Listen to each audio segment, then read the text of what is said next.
Formally কোনো শুরু true করছি না, এমনি তোমাকে কিছু মুক্তিযুদ্ধের গল্প শোনাচ্ছি, ঠিক আছে? বললেন মেয়েটা তুমি আইসো, আমি খুব খুশি হয়েছি। এখানে মুক্তিযোদ্ধাদের খোঁজ তো আর কেউ রাখে না, তোমরা এই প্রজন্ম চেষ্টা করতে আসো মুক্তিযোদ্ধাদের স্মৃতি ধরে রাখার জন্য। এই জন্য তোমাকে আমার অন্তঃস্থল থেকে আন্তরিক অভিনন্দন। আমি একজন মুক্তিযোদ্ধা, আমার রক্তে মুক্তিযুদ্ধ, এবং আমি একজন বঙ্গবন্ধুর ভক্ত। আমি এমনি আমরা ট্রেইনড পিপল যুদ্ধের জন্য। আমি স্পেশাল সার্ভিস গ্রুপের একজন এলিট কমান্ডো গ্রুপের একজন সদস্য, একজন paratrooper, commando, submariner, under water frogman, explosive masters, lot many other things. তার মধ্যে সব কিছুই আছে। একজন একজন সৈনিকের মধ্যে যা যা কিছু কোয়ালিটি থাকার যায়, স্পেশাল সার্ভিস গ্রুপের সবই আমার মধ্যে ছিল এবং ভালোভাবেই ছিল। তা আমরা অনেকদিন আগে থেকেই বাংলাদেশ এবং পাকিস্তানি এবং বাংলাদেশিদের মধ্যে একটা যে সম্পর্ক, ঠিক ডিফেন্সের মধ্যে একটা ঠিক ছিল না। যেমন তোমার বাপদাদারা হয়তো জানতেন যে আমরা ওইভাবে ট্রিটেড হইতাম না। আমাদের মনে করো পার্ট আমাদের প্রধান সম্পদ ছিল তখন একটা, তৎকালীন পাকিস্তানের পার্ট হইতো বাংলাদেশে, কিন্তু প্রসেসড হয়েছে পাকিস্তানে, এবং তার এক্সপোর্টও ওখান দিয়ে হইতো। হ্যাঁ, এবং মানে সোজা কথা, আমাদের কোনো বেনিফিটই আমরা পেতাম না। চাকরি বাকরির ক্ষেত্রে, বিশেষ করে ডিফেন্সে এবং সিভিল সার্ভিসগুলোতে একচেটিয়া তাদের কর্তৃত্ব ছিল। এর মধ্যে আর্মির মধ্যে একটা গ্রুপ অনেক দিন থেকেই, সে আর্মি, নেভি, এয়ারফোর্স, তাদের মধ্যে একটা বিক্ষুব্ধ একটা গ্রুপ নিয়ে ভিতরে একটা কী বলে একটা একটা একটা ধামাচা একটা চাপা দেওয়া একটা অবস্থার মধ্যে ছিল। যে কোনো সময় একটা বিস্ফোরণ হইতে পারে এরকম অবস্থা। তারই একটা ছিল আগরতলা কনস্পিরেসি কেস, যেটাকে আমরা আগরতলা কনস্পিরেসি মনে করি, কিন্তু আসলে কিন্তু এটা কনস্পিরেসি না। এটা আসলেই এটা এটা কোনো সাজানো কোনো কেস ছিল না, সত্যিকারের এটা একটা ছিল, ষড়যন্ত্র মামলা ছিল, যেটার মধ্যে আমরা সক্রিয়ভাবে সেটার মধ্যে জড়িত ছিলাম। এবং আমরা চাইছিলাম, তখন থেকেই বঙ্গবন্ধু ছিলেন এটার সঙ্গে জড়িত। কারণ আমাদের একসময় একবার মিটিং হলো আমাদের মধ্যে, বেশ হাই লেভেলে, আগরতলা কনস্পিরেসি কেসের সঙ্গে যারা জড়িত ছিলেন, যে wheel B hour political leader. আমাদের তো একজন পলিটিক্যাল লিডার দরকার। তো আরও দু একটা নাম আসলো, কিন্তু সবাই একসঙ্গে সবাই একটা কথাই, একটা নামে উচ্চারণ করলো, এটা বঙ্গবন্ধু শেখ মুজিব। বিকজ তার পার্সোনালিটি, অনেক দিক দিয়ে উনি অনেক বাঙালি হিসেবে আমাদের কাছে অনেক পূজনীয় ছিলেন। তা আমার আবার হবি ছিল, আমার এক ইনস্ট্রাক্টর ছিলেন ইটালিয়ান আন্ডার ওয়াটার সার্ভিসের চিফ কমান্ডার বুচুরনি, আর তার লেফটেন্যান্ট বাকিনও ছিলেন। তারা যখন আমরা চ্যারিয়েট পাইলটিং ট্রেনিং শুরু করি তাদের করায় পাকিস্তানে আর কি, এটার প্রথম ব্যাচে ছিলাম আমি একজন। পরে আমি আবার অনেক শিক্ষা দিয়েছি আর কি চ্যারিয়েট পাইলটিং। তো সেই সময় একদিন তার আগে আমি ছুটিতে এসেছিলাম, এটা হলো জানুয়ারির দিকে ছুটিতে আসলাম বাংলাদেশে। তখন আগরতলা কনস্পিরেসি মামলার সঙ্গে অভিযুক্ত তৎকালীন দুই আমার খুব প্রিয় লোক, একটা সুলতান উদ্দিন সাহেব, আহমদ সাহেব, পরে মারা গেছেন, আর নূর মোহাম্মদ সাহেব, বাবুল নামে পরিচিত, ফরিদপুর বাড়ি নূর মোহাম্মদ সাহেবের। তারা একটা ম্যাচ রাখতেন তখন। তো ওনারা তখন তাদের মধ্যে একটা আন্দোলন কি ঘটানো কিছু চলছিল। তা আমি যখন দেখা করলাম, আমাদের সঙ্গে দেখা হলো, তখন বললেন যে এরকম এরকম ঘটনা, তো তুমি যেহেতু স্পেশালাইজড একজন কমান্ডো, তোমাকে তো দেশের সাংঘাতিক দরকার। হ্যাঁ, আমি কীভাবে টের পাবো? টের তো আমরা তো পাওয়া শুরু করছি, বাট আমরা আরও কনফার্ম হওয়ার পর তোমাকে টেলিগ্রাম করবো, মাদার সিরিয়াস কামসার।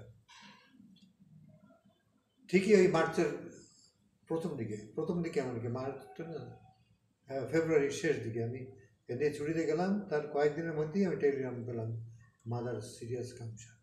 আমার কমান্ডিং অফিসার আমাকে ডাকে খুব দুঃখ প্রকাশ করে বললেন যে এরকম তুমি এরকম মাদার সিরিয়াস, তখন তো প্লেনে তখন টিকিট সব বন্ধ। ইউ রিমেম্বার যে তখন প্লেনের টিকিট বন্ধ করেছিল পাকিস্তানিরা, খালি হাজিদের যাওয়া আসা হচ্ছিল, হাজিদের ফ্লাইট চলতেছিল। দে আর অলসো খুব ওরিড ছিলেন। আমি তো জানি যে অ্যাকচুয়ালি মাদার মানে এখানে আমার মাকে বোঝানো, দেশ মাতৃকাকে বোঝানো হয়েছে। তা আমরা আরও কয়েকজন আমার সঙ্গে স্পেশাল সার্টিফিকেট বাঙালি ছিলেন এবং তারা জানতেন এই ঘটনাটা। তার মধ্যে নিজামুদ্দিন ছিলেন, কমান্ডার নিজাম, উনি রিটায়ারমেন্টে গেছেন। তারপর লেফটেন্যান্ট কমান্ডার নিজাম ছিলেন, এখন অসুস্থ। না, আমজাদ ছিলেন, লেফটেন্যান্ট কমান্ডার আমজাদ ছিলেন, উনি অসুস্থ। তারপর রোপ সাহেব ছিলেন নেভির, তারা ছিলেন। নেভির স্পেশাল সার্ভিস ছেলে ছিল, যার মধ্যে আজাদ ছিল, রাজ্জাক ছিল, অলি মারা গেছে, অলি ছিল, তারপর চৌধুরী ছিল, এরকম আরও কিছু ছেলে ছিল, প্রায় 7-8 জন। তারা আমাকে বলতেছিল যে আমরা যাইতে চাই আমার সঙ্গে। কিন্তু আলটিমেটলি ডিসিশন হল যে আমি প্রথমে যাব। আমার সেই সময় একটা ল্যামরেট একটা মোটরসাইকেল ছিল, ওই যে আগেই বলছি বোধ হয়, তোমাকে বলি নাই, আমি piece time highest gallantry award winner একজন। তখন কিছু টাকা পাইছিলাম, নগদ কিছু টাকা পাইছিলাম, আর কিছু জমিও পাইছিলাম হায়দ্রাবাদে।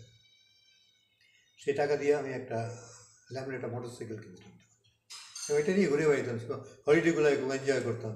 এই আজকে হক্স বে, কালকে সায়েন্স বিচ, অমুক সঙ্গে এই বিচগুলো যেতাম, ঘোরাঘুরি করতাম। তখন তো আপনার বয়সটাই সেরকম ছিল। হ্যাঁ, বয়সটাই এরকম ছিল। তার মধ্যে ওই বয়সে যদি পাকিস্তানে একটা মোটরসাইকেল থাকে, এবং আমার কমান্ডিং অফিসার ছিল কর্নেল তো কমান্ডার টিকা খান, সিতায় জুরাত, পাকিস্তানের একটা খুব বড় হোল্ডার। উনি একদিন আমার মোটরসাইকেল আমার পিছিয়ে আইতে বলছে, Baig you are so lucky, তোমার এটা ইউ হ্যাভ এ অটোমোবাইল, বা you have an automobile but I don't have. সে দুঃখ করেই কইতেছিল আমাকে, হ্যাঁ, যে তোমার একটা মোটরসাইকেল। আমি তাকে পিছনে লিফট দিচ্ছিলাম, ওই জেটি থেকে আমরা ওই ট্রেনিং করে ডাইভিং করে আসার সময় আর কি, জেটি দিয়ে ইসে আসার সময়। আচ্ছা, দেন মানে এইভাবেই জীবনের মধ্যেও আবার একটা দুঃখ ছিল যে ওই যে মাদার সিরিয়াস কামসার। তখন আমি ওদের নিয়ে প্ল্যান করলাম হাউ টু গো। আমাদের এক ডাক্তার সাহেব ছিলেন, স্পেশাল সার্ভিস গ্রুপে এক ডাক্তার, ওনার আবার দায়িত্ব পড়ছিল তখন হাজি ক্যাম্পে। ওনার সঙ্গে আমি কথা বললাম যে হোয়াট টু ডু। আর আমার এক বন্ধু ছিল খুবই ঘনিষ্ঠ, যাদের ফ্যামিলিতেও আমি গেছি বেড়াইতে, মারির ওই যে 22টা ফ্যামিলি, 22 ফ্যামিলি বলতাম, সেই এক ফ্যামিলির ছেলে লেফটেন্যান্ট ইমতিয়াজ, আমার খুব ঘনিষ্ঠ বন্ধু ছিল। তাকে একটা বড় অ্যাক্সিডেন্ট থেকে একদম মৃত অবস্থায় বলতে গেলে আমি উদ্ধার করছিলাম। ওই চ্যারিয়ট মানে কলাপস করছে, মানে করে অনেক পানির গভীরে তলায় গেছিল। তাকে আমি উদ্ধার করার জন্য, ওই বিরক্তিপূর্ণ কাজের জন্য আমি তখন এই পিস টাইম হায়েস্ট গ্যালান্ট্রি অ্যাওয়ার্ডটা পেয়েছিলাম। তো যাই হোক, তখন ওই যে কমান্ডার বুচুনির কথা আবার আসি, উনি আমাকে একটা হাইড্রোলিক, আমি ফিশিং খুব আমার একটা শখ ছিল, মোটর সাইকেলের একটা শখ, আর একটা শখ ছিল ফিশিং। তো উনি আমার যেহেতু ইনস্ট্রাক্টর ছিলেন, উনি ইটালি গেলেন, ইটালিতে আমার জন্য একটা হাইড্রোলিক গান আমাকে গিফট করলেন। তখনকার দিনে বাজার 250 আর এই দামের, আর সেই যুগে 250 ইজ লট অফ মানি দেন। এবং সেটা খুবই একটা আধুনিক গান, মানে একটা শার্কের একদিক দিয়ে ফায়ার করলে সে আর একদিক দিয়ে বাইরে দেবে না, এত পাওয়ারফুল হাইড্রোলিক গান। তো ওই নিয়ে আমি প্রায় সকালে একটা ফেন্স পড়তাম, ফেন্স নিয়ে হাতে একটা মাস্ক নিয়ে স্পেশাল সার্ভিস গ্রুপ দিয়ে ওই যে নেভাল হারবারের ওখানে আমরা আমি যেতাম আন্ডার ওয়াটার ফিশিংয়ের জন্যে, মানে ওই সেট ছাড়াই এমনি খালি ভেস মাস্ক নিয়ে আর কি, আর ওই স্পেয়ার গানটার সঙ্গে থাকতাম। তো যাইয়ে দেখলাম যে নেভির শিপগুলায় আনকনভেনশনাল আর্মস ভরা হচ্ছে, যেমন ধরেন শেল থাকার কথা 5.25 ইঞ্চ আর 6 ইঞ্চ, ইসের মধ্যে টানা ভরিয়ে সেখানে হেভি মেশিন গান, মানে ফিল্ডের যে ফিল্ড অ্যাটাকের যে শেলস, মেশিন গানের গুলি, অমুক মোটর শেলস, এগুলো ভরা হচ্ছে। তখনই আমার মাথার মধ্যে ওই যে হিসাবটা, মাদার সিরিয়াস, কিন্তু সবগুলো একসঙ্গে আমার কাজ করতেছে। ওই তৎক্ষণিক আমি ডিসিশন নিলাম যে সামথিং ইজ রং। তখন কিন্তু 26 তারিখ পর্যন্ত এই যে একটা সময় নেওয়া হয়েছে আর কি। জি, আমি বাংলাদেশে চলে আসলাম। এক হাজিকে অসুস্থ করে দেওয়া হলো, কোয়ারেন্টাইনে পাঠিয়ে দেওয়া হলো। কারো উপকার করলে সেই উপকারের ফল পাওয়া যায়। লেফটেন্যান্ট ইমতিয়াজ এখন গোড়া পাকিস্তানি অফিসার, তার এক ফ্রেন্ড ছিল ওই পিআইয়ের গ্রাউন্ড সুপারভাইজার, তার কাছে বললাম আমরা ওই রাত্রে ইয়টিংয়ে মানে বোট নিয়ে যাইতাম রাত্রে, এই ডিনার সঙ্গে নিয়ে যাইতাম। তারা আবার ড্রিঙ্কও করতো, আমিও অল্প একটু ড্রিঙ্ক তখন করতাম সে সময়। আমরা ওই করাচি হারবার থেকে অনেক দূরে যাইতাম, স্যান্স বিচে যাইতাম। ওখানে আরেকটা জায়গা আছে, ওটার এই মুহূর্তে আমি নাম মনে করতে পারছি। একটা দ্বীপের মতো আছে, ছোট্ট দ্বীপ, ওইখানেও যেতাম আমরা। তো সেখান থেকে ওই ওই ভদ্রমহিলার সঙ্গে পরিচয় আমার। লেফটেন্যান্ট এমতে বনবন বলতো, কিন্তু আসলে বান্ধবী আমার মনে হয় যে তার বান্ধবী ছিল। তো ওনার কাছে আমি গেলাম রাত্রে, তাই ওনার বাসায় থাকলাম ডিগ রোডে। আমার ফ্রেন্ড অলি বললো যে দোস্ত তুমি যাইতেছো তো আমার বউকে নিয়ে যাও, আমার আমার মিসেস তো প্রেগনেন্ট, হ্যাঁ তাকে নিয়ে যাও, আমি চাই যে সে কেন। আমরা সবাই কিন্তু একটা গরম যে একটা আবহাওয়া, মানে এটা বুঝতে পারতেছিলাম। অর্থাৎ বাঙালি ওখানে যারা ছিল, হ্যাঁ যারা ছিল তারা। তারপর আমি ওই মোটর সাইকেলটা বিক্রি করলাম। কেমন করে বিক্রি করবো, অত দামি মোটর সাইকেল, টাকা দেবে কিনা? তো এক চিপ পেট অফিসারকে সে নিতে চাইলো, তার কাছে 900 টাকা আমার আছে। তো আমি বললাম ঠিক আছে, পাঠান ছিল তো, ঠিক আছে নাও সময় যাবে। তারা মনে করছে আমি বিচ লাক্সারি হোটেল টোটেলে ওদিকে যাই, হয়তো তাস টাস খেলছি, গেলে টাকা টোকা হারিয়ে গেছি, এদের মধ্যে আমি মোটর সাইকেল বিক্রি, ল্যামিনেটার সাইকেলটা বিক্রি করলাম। তাদের এইটাই ধারণা ছিল। বাট ফ্যাক্ট ইজ নট আর। মানুষ আমরা ওই যে মানুষ উপর দিয়ে যেটা দেখে, আসল সেটা চেহারাটা তো আমার অন্তরে থাকে যে আমি কেন করবো। तो और ज़्यादा बोलते हैं हमें यहाँ कुछ ये वो भी कल बहुत सा पैसा हार गया, हम जरूरी मुझे पैसा चाहिए अगर वही আবার 900 টাকা দিয়ে তখন বিমানের টিকিট 205 টাকা করে 2টা টিকিট কিনলাম, হোলির বোর জন্য একটা, আমার জন্য একটা, ওই 410 টাকার মতো গেল। এটা ওই একটা জাল, একটা ড্রাফটিং, যদি ধরা পড়ি জাল একটা ড্রাফটিং অর্ডার করলাম, পোস্টিং অর্ডার তৈরি করানো হলো, এই করলো আর কি সবাই। হ্যাঁ, তা সব সম্মিলিত। এক ডাক্তার সাহেব, কোয়ারেন্টাইন, প্লেনের সিট খালি, আমার চান্স টিকিট 2টার ফ্লাইটে, সব কিছু কিন্তু কোঅর্ডিনেট করে গেল। ঠিক আছে, আমি রাত্রি 2টার প্লেনে করাচি থেকে রওনা হলাম এবং এখানে এসে পরদিন পৌঁছলাম। পয়সা আমার ছোটো ভাই ছিল, মাহবুব আলম বেগ, মারা গেছে। সে ওই ইকবাল আলে থাকলো, ছাত্রলীগের সঙ্গে তার একদম শুরু থেকেই ছাত্রলীগের সঙ্গে জড়িত ছিল। এই তোপায়েল সাহেব, আমির সাহেব, তারপর এই যে মেজর কামাল ছিল, হ্যাঁ সবাই ওই ইকবাল হল, অরিজিনালি সবাই ইকবাল হল ওরিয়েন্টেড। তো তাদের সঙ্গেই তার সখ্যতা বেশি ছিল, শেখ ফজলুল মনি। হ্যাঁ, তা আমি এসে ওই মাহবুবকে বললাম যে দেখ, আমি তো একটা বিশেষ, আমি পাকিস্তান থেকে পালাইছি, আমার ইউনিট নেতার সঙ্গে দেখা করতে হবে, তুমি অ্যারেঞ্জ করো। ও ওদের সঙ্গে বললো, তাতেই আমার ওই সেদিনই পরদিনই আমার সঙ্গে বঙ্গবন্ধু। হ্যাঁ, তা আমি বঙ্গবন্ধু এত বড় নেতার সঙ্গে দেখা করতে এসেছি, একটু স্যুট টুট পরে গেলাম, টাইটি লাগাই গেলাম। বঙ্গবন্ধু সব শুনলেন, বললেন যে আমি সব জানি। বললাম 26 তারিখ পর্যন্ত সময় নিচ্ছে, এটা একটা কিন্তু একটা ভাওতাবাজি হইতে পারে। হ্যাঁ, উনি বললেন আমি সব জানি।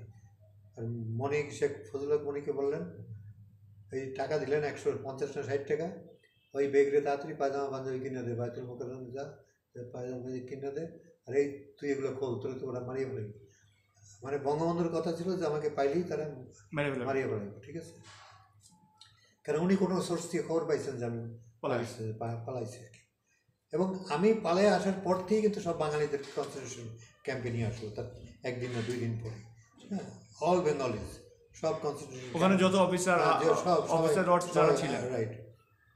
আচ্ছা, চলে গেল কয়দিন পরে, আমি ঠিক আমি এখানে বসে যাই না, তবে যেটা পরে শুনছি যে তারপরেই আমার এটা প্রকাশ হওয়ার পরেই, কেন তারা আমার কোনো রেকর্ড খুঁজে পায়নি আমি কেন আসলাম, কেন আমার ওখানে খুব ভালো সম্পর্ক ছিল সবার সঙ্গে, ওরা এই কারণটাই খুঁজে পেতে।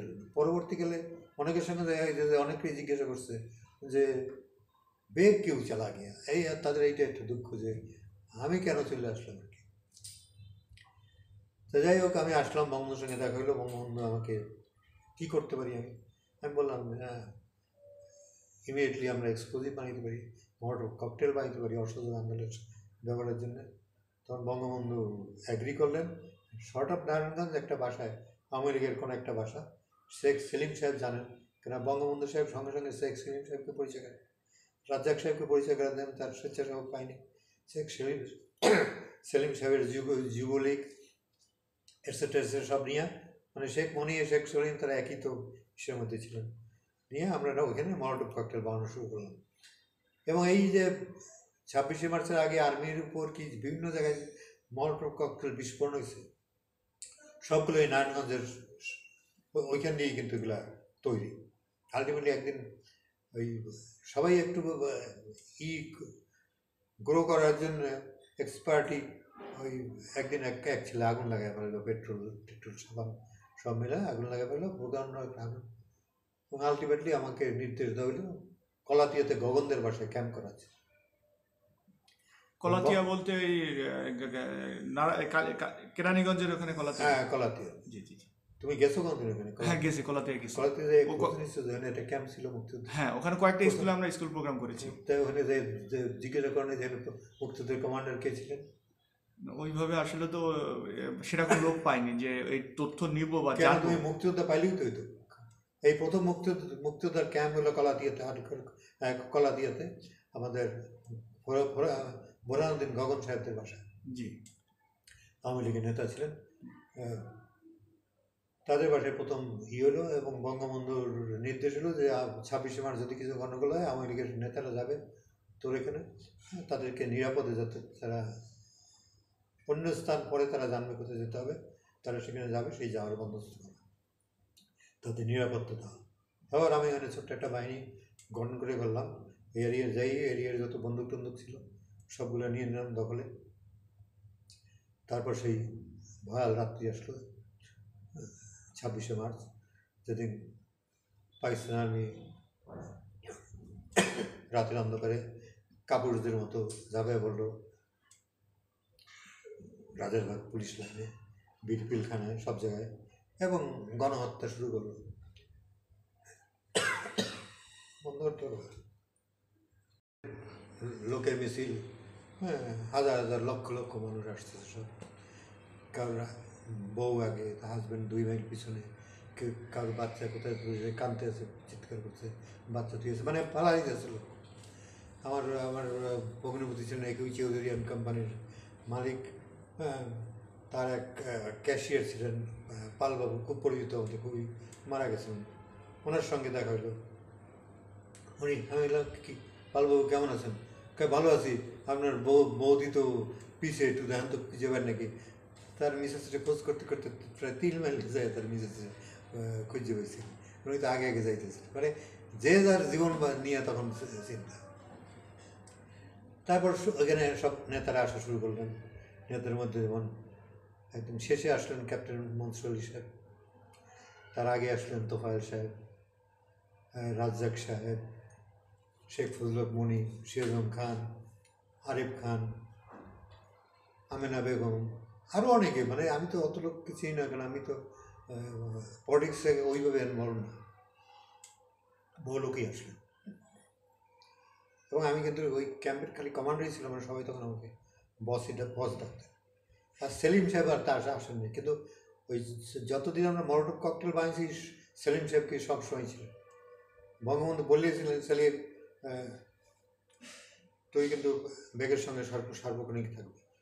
শেখ সেলিম সাহেব, শেখ সেলিম, বুঝলেন, হি ক্যান বি উইটনেস, সে সাক্ষী হিসাবে থাকতে পারে, আমি তাকে বলবো সাক্ষী হিসাবে। রাজ্জাক সাহেব মারা গেছেন, সিরাজুল খান সাহেব তার বইতে কিন্তু উল্লেখ করছেন, আরেফ খান তার বইতে আমার কথা উল্লেখ করছেন, সিরাজুল খান সাহেবও তার বইতে আমার কথা উল্লেখ করছেন। উনি বেশি সত্য বললে লিখছেন দেখে অনেকে ওটাকে গ্রহণ করে নাই, বিকজ সত্য সবসময় অপ্রিয় হয়। আচ্ছা, যাই হোক, তারপরে এই ক্যাম্প হলো, ওখান দিয়ে আলটিমেটলি তারাও চলে গেলেন। আমি ওই ক্যাম্প করে আমি তখন শুনলাম যে নরসিংদীতে ইপিআরের একটা কোম্পানি আছে, ক্যাপ্টেন মতিউর রহমান সাহেব আছে। তা আমার রক্তে বোধহয় যুদ্ধই লেখা, হ্যাঁ। তা আমি রওনা দিলাম, সবাই যখন অন্যদিকে পালাইতে আছে আমি রওনা দিলাম। ও এর মধ্যে একটা ঘটনা আছে, 17ই মার্চ রব সাহেব আসেন ওখানে, যদি উনি ওনার কোনো বক্তব্য বিবৃতি উনি এই কথাটা বলেন না, লজ্জায় বলেন না, কি জন্য বলেন না আমি বুঝি না, কিন্তু এটা তো একটা বিরক্ত কথা। ওনার বীরত্বের সঙ্গে এই কথাটা বলা আসমা আব্দুর রব চাচা। বীরত্ব কথা, ওনার বীরত্বের সঙ্গে এই কথাটা বলা উচিত সবাইকে। উনি 5 জন বেঙ্গল রেজিমেন্টের লোক নিয়ে আসলেন উইথ আর্মস, তার মধ্যে চাইনিজ আছে। এই প্রথম আমরা মডার্ন আর্মস দেখলাম আর কি, মানে আমাদের মুক্তিযোদ্ধাদের কাছে আসলো আর কি। কোথা থেকে আসলো? জয়দেবপুরে ইস্ট বেঙ্গল রেজিমেন্টের সঙ্গে একটা পাকিস্তান আর্মির একটা ঘটনা ঘটছিল, তাতে বেশ কিছু কী বলে বেঙ্গল রেজিমেন্টের লোকজন তারা ওখান দিয়ে বাইরে চলে গেছিল আমসহ। তাদেরই এই 5 জনের একটা গ্রুপকে রব সাহেব নিয়ে আসলেন আমার কাছে, বললেন আপনার রাখেন আপনার কাছে, আমি চললাম। এই যে রব সাহেব গেছেন, আর দেখা হয়েছে তার সঙ্গে স্বাধীনতা যুদ্ধের পর, কিন্তু উনি একজন ভালো সংগঠক ছিলেন এবং প্রথম অবস্থায় কলাতিয়া ক্যাম্পে তারও একটা অবস্থান ছিল আর কি, কারণ উনি 5 জন বেঙ্গল রেজিমেন্টের লোক নিয়েছিলেন। যাই হোক, তারপর শুনলাম ওই যে মতিউর রহমান সাহেবের কথা বললাম, ক্যাপ্টেন মতিউর, ওনার কাছে আমি গেলাম যে উনি আমি স্পেশাল সার্ভিসের লোক জানেন, খুব খুশি হলেন। হ্যাঁ, পরের দিনই আমাদের একটা অ্যাম্বুশে আমরা গেলাম। আমরা খবর পেলাম, আমাদের ইন্টেলিজেন্স মানে আমাদের লোকাল ইন্টেলিজেন্স যারা খবর দিল যে সকালে আর্মির পতাকাবাহী একটা গাড়ি যাবে, হ্যাঁ, ওই তারাবদিয়া দিক দিয়ে ক্রস করবে আর কি। আমরা একদম সঠিক খবরই পাইছিলাম, কিন্তু আমাদের যাইতে রাস্তায় যে একটা খাল পড়বে এটা আর বুঝি নেই। হ্যাঁ, আমরা যখন আমরা রাস্তায় যে উঠলাম, এই খাল মানে গলা পর্যন্ত পানি ছিল, কিন্তু ওই ইটি করে একটু স্লো হয়ে গেছিলো, যে গতি ছিল ওই গতিটা স্টিমিট হয়ে গেছিল। তাতে যখন যে উঠলাম তখন লাস্ট মোটরসাইকেলটা আমাদের 50 গজ সামনে দিয়ে দেখলাম চলে গেল আর কি, মানে সঙ্গে যে গার্ড হিসেবে যে মোটরসাইকেলটা থাকে। হ্যাঁ, অনেকগুলো মোটরসাইকেল গেল, মধ্যে সেই গাড়িটা আমরা একটু দেখলাম, এক পলকের জন্য দেখলাম, বাট আমরা সেই সুযোগটা হাতছাড়া করলাম। তাহলে সেদিনই বাংলার ইতিহাসে একটা বড় ঘটনা ঘটে দিতে পারত। কয়েকদিন পর আমরা ওই গাড়িতে কে ছিলেন? কেতে এখানে কমান্ডিং অফিসার ছিলেন, অর্থাৎ পাকিস্তানি। হ্যাঁ, জেনারেল অফিসার কমান্ডিং। অর্থাৎ আপনারা যদি আগে থেকে জানতেন আর তখন ওখানে একটা কিছু ঘটায় দিতে পারতেন, তাহলে অনেক দুর্বল হয়ে, তাহলে এটা একটা পৃথিবীর ইতিহাসে একটা মারাত্মক একটা, কিন্তু ওইটাও তো একটা প্রকাণ্ড স্টেপ, যেটা পরবর্তীকালে আর লোকজন, কেন ভালো কথা তো কেউ সত্য কথা কেউ বলে না, কোনটা বললে আমি বড় হবো আমি ওই পর্যন্ত বলি, কিন্তু আমি জোর করে এখন যে রব সাহেবের নামটা আনলাম, এটা আর একজন হইলে কিন্তু আমি নিজের আমি বড়াই করে বলতেছি না, কিন্তু এই সত্য কথাগুলি লোকজন চাপতে যায়, কেন চাপ আমি এটা বুঝি না। কলাতিয়ার ক্যাম্পে অনেকেই ছিলেন যারা বড় বড় অবস্থায় ছিলেন, এক আরেফ খান এবং সিরাজুল আলম ছাড়া আর কেউ ওই ক্যাম্পের কথা বলেননি, বলছেন কিন্তু নিজের মতো করে। হ্যাঁ, কেউ ওনাদের পালায় গেছেন, কেউ সাহায্য করছে, হ্যাঁ, কাউরি আশ্রয় গেছেন, হ্যাঁ, সেখানে খাইছেন দাইছেন, সব কিছু করছেন। সেখানে কলাতের আরেকটা জিনিস হচ্ছে, ওখানে বঙ্গবন্ধুর জন্য একটা রুম ঠিক করা ছিল, বঙ্গবন্ধুর আসার কথা ছিল কলাতিয়া ক্যাম্প, কলাতে, এবং সেই রুমটা এখনও আছে, ভাঙে চলে গেছে। কিন্তু আপনি যেহেতু এগুলো খোঁজেন, আপনি কলাতে কালকে যে খুঁজবেন গগনদের বাসা কোনটা, গগন মারা গেছে, তার বউ আছে, ছেলে আছে, তার থেকে জিজ্ঞেস করবেন। রতনের ছোট ভাই গগন, রতনের বড় বড় বড় বাড়ি রতন, হ্যাঁ, গগন না, ওই মাখন, এখন যে যার বউ আছে ওখানে মাখন, তাদেরকে জিজ্ঞাসা করবেন যে ওই বঙ্গবন্ধুর থাকার যে ঘরটা কোনটা, সব বিল্ডিং উঠে গেছে, ওই টিনের ঘরটা কিন্তু রেখেছে স্মৃতিচিহ্ন হিসেবে, কিন্তু ওটাকে কেউ এক্সপোজ হইতে দেয় না ওই জায়গাটা। ওই কলাতিয়া ওটা ছিল বাংলাদেশের প্রথম ক্যাম্প, প্রথম মুক্তিযুদ্ধের ক্যাম্প ছিল, আর ওটার কমান্ডার ছিলেন আপনি? আমি ছিলাম কমান্ডার। আচ্ছা, তারপর আমি মতিউর রহমানের সাহেবের কাছে আসলাম, উনি পরদিনই আমরা খবর পেলাম, একদিন না 2 দিন পরে, যে তারাবতী আর্মি অ্যাডভান্স করে। তার আগে প্লেনে করলো, টেলিং করলো, ওখানে ওই হেজাক জুট মিল আছে একটা, ওটার মধ্যে 60,000 মন ধান ছিল ট্রেনের মধ্যে, ওই যে ট্রেনগুলো মালবাহী ট্রেনে, সেগুলো আমরা বিতরণ করে দিলাম লোকজনের মধ্যে। 60,000 মন চাল বিতরণ করলাম নরসিংদীতে। আর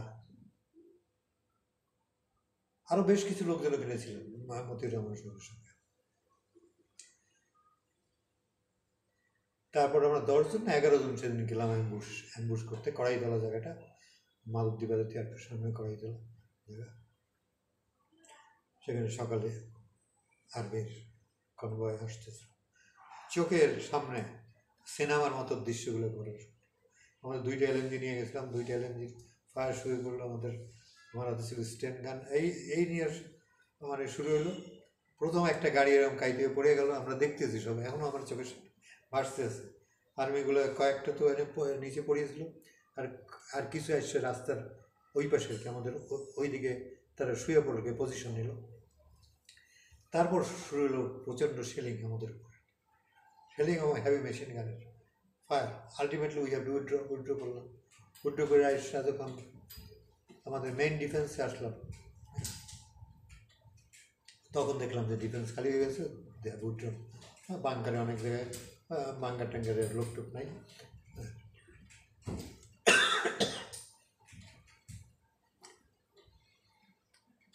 আর তারপরে ঘটনাগুলো এরকমই ঘটতে থাকলো।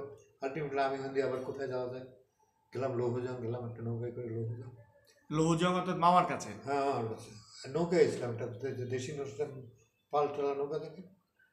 ওখানে যে উঠলাম, তখন আমার পরনে একটা মাত্র ওই একটা প্যান্ট মতো ছেঁড়া, মানে দৌড়িতে কাটা কোটা ছিঁড়ে গেছে, খালি গা। ওইখানে এক বাসায় নিয়ে আমাকে খাওয়াইলো, আওয়ামী লীগের কোনো নেতার বাসায়। ডাইল আর ভাত খেলাম। মনে হলো জীবনের মধ্যে এত সুন্দর খাবার বোধহয় খাইনি। মানে অনেকদিন বিভিন্ন খাবার খাওয়ার পরে যে একটা স্বাভাবিক খাবার। তারপরে সেদিন বাজার ছিল, লৌহজংয়ের বাজার। হ্যাঁ, বাজারের লোকজন চাঁদা দিল, 7.5 টাকা উঠে দিল আমাকে। ওই আদলি শিখিয়ে দিল 7.5 টাকা। 7.5 টাকা আমার মনে আছে। এক লোক একটা বোধ হয় সে ওই শ্রমিক শ্রেণীরই কোনো লোক হবে, নামটা আমার মনে নেই, কী বলছিল ভুলে গেছি। সে একটা শার্ট দিল আমাকে, ছেঁড়া ময়লা শার্ট, কিন্তু ওটাই তখন আমার কাছে নতুনের চেয়ে বেশি অনেক সুন্দর। সেই সব খবর পেলাম যে বরিশালে একটা লঞ্চ যাচ্ছে, ছোট্ট লঞ্চ, ডিগ্রি লঞ্চ, কিছু লোক ভাড়া করছে বরিশালবাসী, তারা যাওয়ার জন্য একটা লঞ্চ যাচ্ছে। আমার ওই যে যুদ্ধের গন্ধ, যেখানে যুদ্ধের গন্ধ পাই সেখানে ওই লঞ্চে উঠে বসলাম। সেই লঞ্চ কোথা দিয়ে যে রাস্তা আমি সেই সব রাস্তা না, সে জায়গায় প্রথমত ঝালকাঠিতে।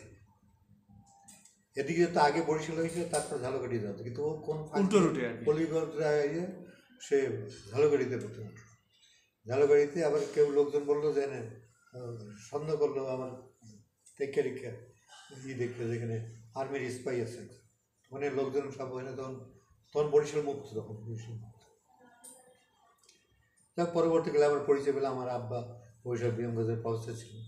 হ্যাঁ, খুব নাম করা লোক ছিলেন, প্রথম মুসলমান প্রফেসর বরিশাল বিএমগঞ্জ, প্রফেসর সামুদ্দিন। সে যাই হোক, ওখান দিয়ে আবার চলে আসলাম, বরিশালে আসলাম। বরিশালে তখন সরকারি স্কুলে একটা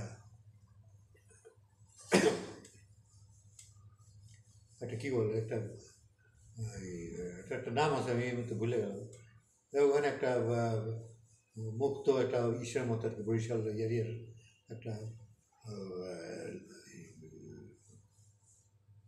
গার্লস স্কুলে একটা চত্বর। হ্যাঁ, চত্বর ঠিক না, মানে একদম সেক্রেটারিয়েটের মতোই চালু করা হয়েছিল। মানে সরকারি একটা মানে একটা মিনি গভর্নমেন্ট, মানে একটা মিনি গভর্নমেন্ট তারা চালু করেছিল সেখানে। সেই সময় নেতৃত্বে ছিলেন নুর ইসলাম মঞ্জুর সাহেব ছিলেন, আসম আব্দুর রব সাহেব ছিলেন। হ্যাঁ, তারপর মেজর জলিলও এখানে আসলেন। পরে তারা আবার লঞ্চ নিয়ে যান ওই ইন্ডিয়াতে যান, সেই লঞ্চ আবার বোম্বিং করে পাকিস্তানিরা ঢুকে। হ্যাঁ, অনেক ঘটনা একটার পর ঘটতে থাকে। তা আমি ওইখানে যাওয়ার পরেই আমাকে সঙ্গে সঙ্গে আমার পরিচয় পাইয়েই একটা গ্রুপ আমার সঙ্গে দিয়ে দেওয়া। হ্যাঁ, 30 জন না 31 জনের। তাহলে বরিশাল থেকে আমি সোজা বাইরে গেলাম, যে তো কমান্ডো, আমি ওখানে থাকবো না, আমি জানি যে বরিশাল টাউনটা রিস্কি। আমাকে তো কমান্ডো ওয়ারফেয়ারের সঙ্গে আমাকে সংযুক্ত থাকতে, বিকজ বেসিক্যালি আমি একজন কমান্ডো। তা আমি তাদেরকে নিয়ে ওই কাশীপুরে ইসাগাড়ি গার্ডেনে চলে গেলাম। ওইখানে একটা বাংলোর মতো ছিল পুরোনো, ওইটার মধ্যে যে ক্যাম্প করলাম। যে এর মধ্যে বরিশাল আক্রান্ত হলো এবং আমাদের যে প্রতিরোধ ছিল এগুলো সব ঘুরিয়ে গেল। মানে প্যারাট্রুপার নামানো হলো, তাদের মাঝে 2-4 জন একসঙ্গে প্যারাজাম করছে এমন হইতে পারে। হ্যাঁ, যাক, নেওয়া হলো। হ্যাঁ, লোকজন সব বরিশাল দিয়ে সব আসতেছে। আমি 2 দিন 3 দিন থাকলাম। ওইখানে থাকা অবস্থায় আমাদের সামনে রাস্তা দিয়ে আর্মি গাড়িও গেল। আমরা কিন্তু ওখান দিয়ে 100 গজ রেঞ্জের মধ্যেই আছি। যেদিন প্রথম গাড়ি যাওয়ার পর আমি ওখান দিয়ে শিফট করলাম মাধবপাশা জমিতে যাই, শিয়ালের গর্তের মধ্যে দিয়ে জমিদার বাড়ির, পুরনো জমিদার বাড়ি, রাজবাড়ির যে নিচে যে আন্ডারগ্রাউন্ড একটা থাকে জায়গা, ওইটাকে পাচ্ছি না প্রাথমিক পর্যায়ে। সে জায়গায় পরিষ্কার কার্বলিক অ্যাসিড ট্যাসিডের দিকে দিয়ে ওটা ছিল আমাদের সঙ্গে দিয়ে, ঠিক আছে।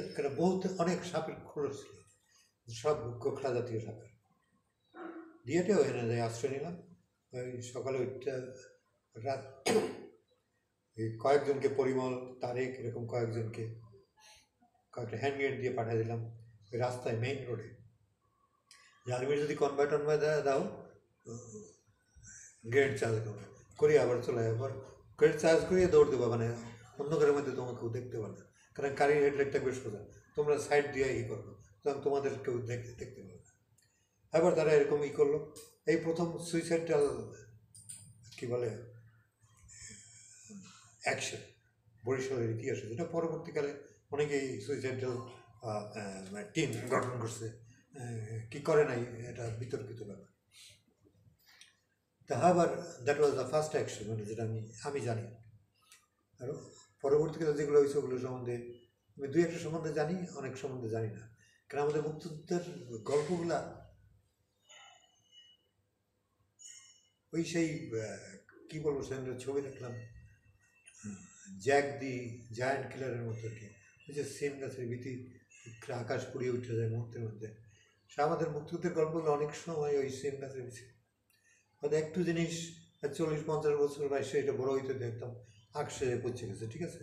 যে বলতেছে সে নিজটাও দেখতে পারতেছে না, নিজের যে জায়গা থেকে উঠছে সে জায়গাটা সে আর দেখতে পাচ্ছে না।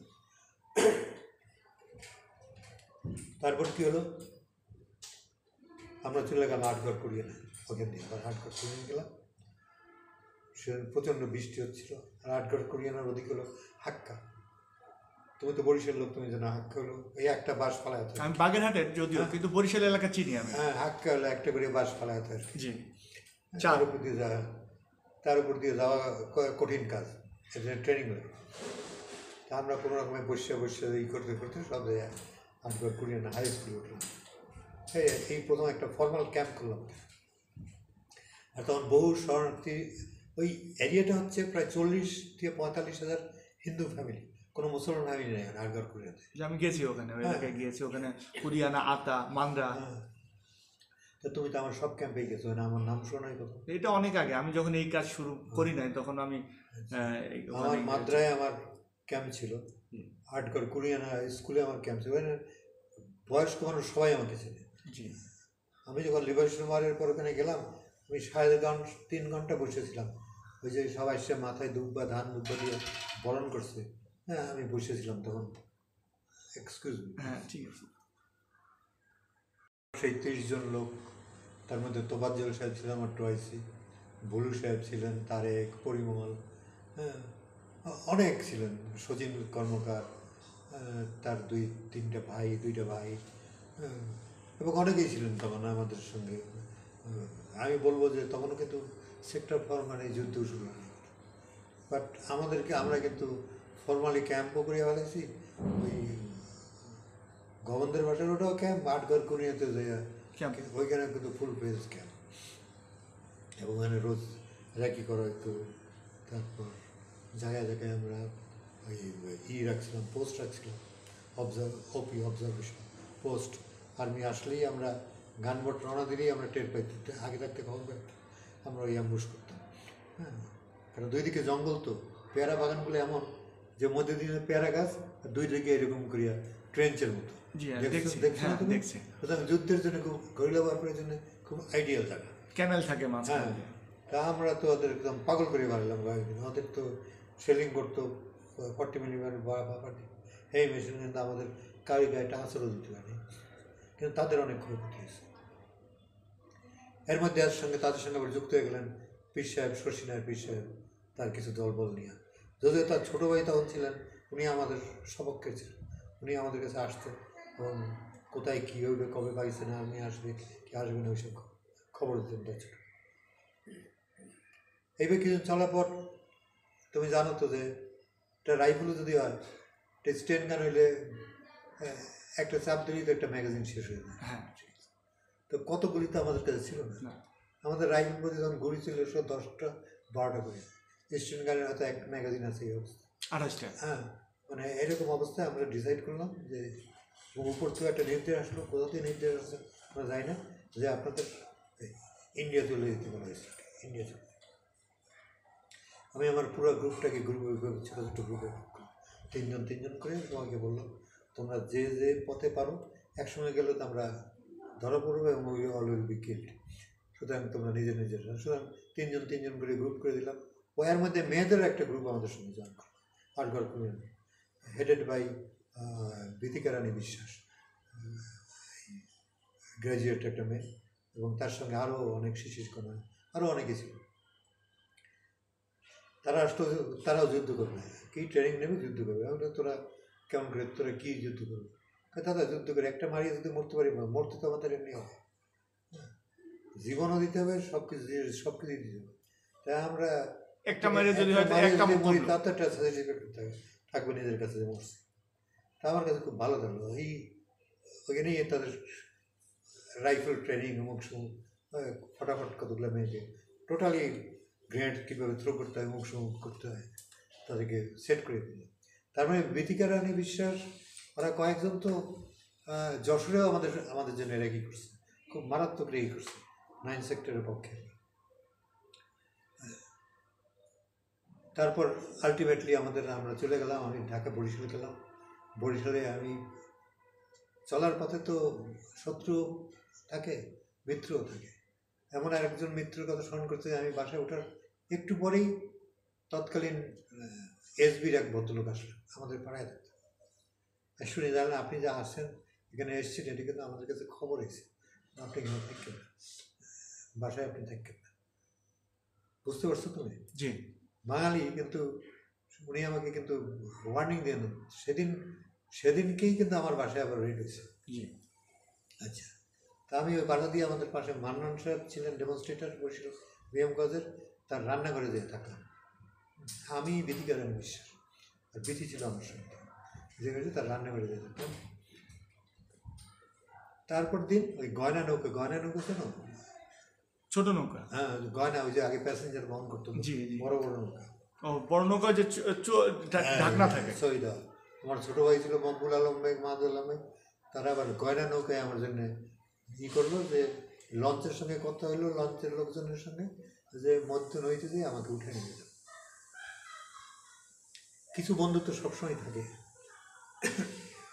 তা আমি গয়না নৌকায় গেলাম, ওই লঞ্চ দিয়ে এসে লঞ্চ থামলো, পোর্ট বিভার মালির ঘরে লঞ্চ উঠতে দেখি সবই আর্মির লোক, অল আর্মি, মানে ডেকটা তো পুরো আর্মি বোঝাই। জি। ঠিক আছে, এবং ইউনিফর্ম করা আর্মি।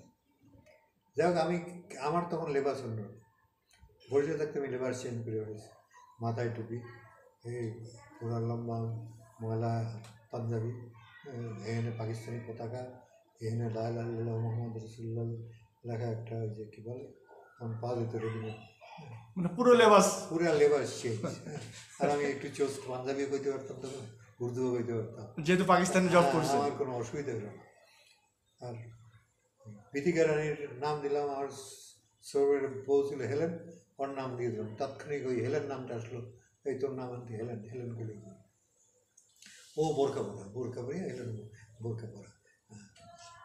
এই ঢাকার উদ্দেশ্যে রওনা দিলাম, আলটিমেটলি ইন্ডিয়া যাবো। আমার প্ল্যান হচ্ছে ঢাকা হইয়া মালদা যাবো, রাজশাহী যাবো, রাজশাহী আমার বোনের বাসা আছে ওই কানসাট, ওইখান দিয়ে ক্রস করে আমি মালদা ইন্ডিয়া যাবো।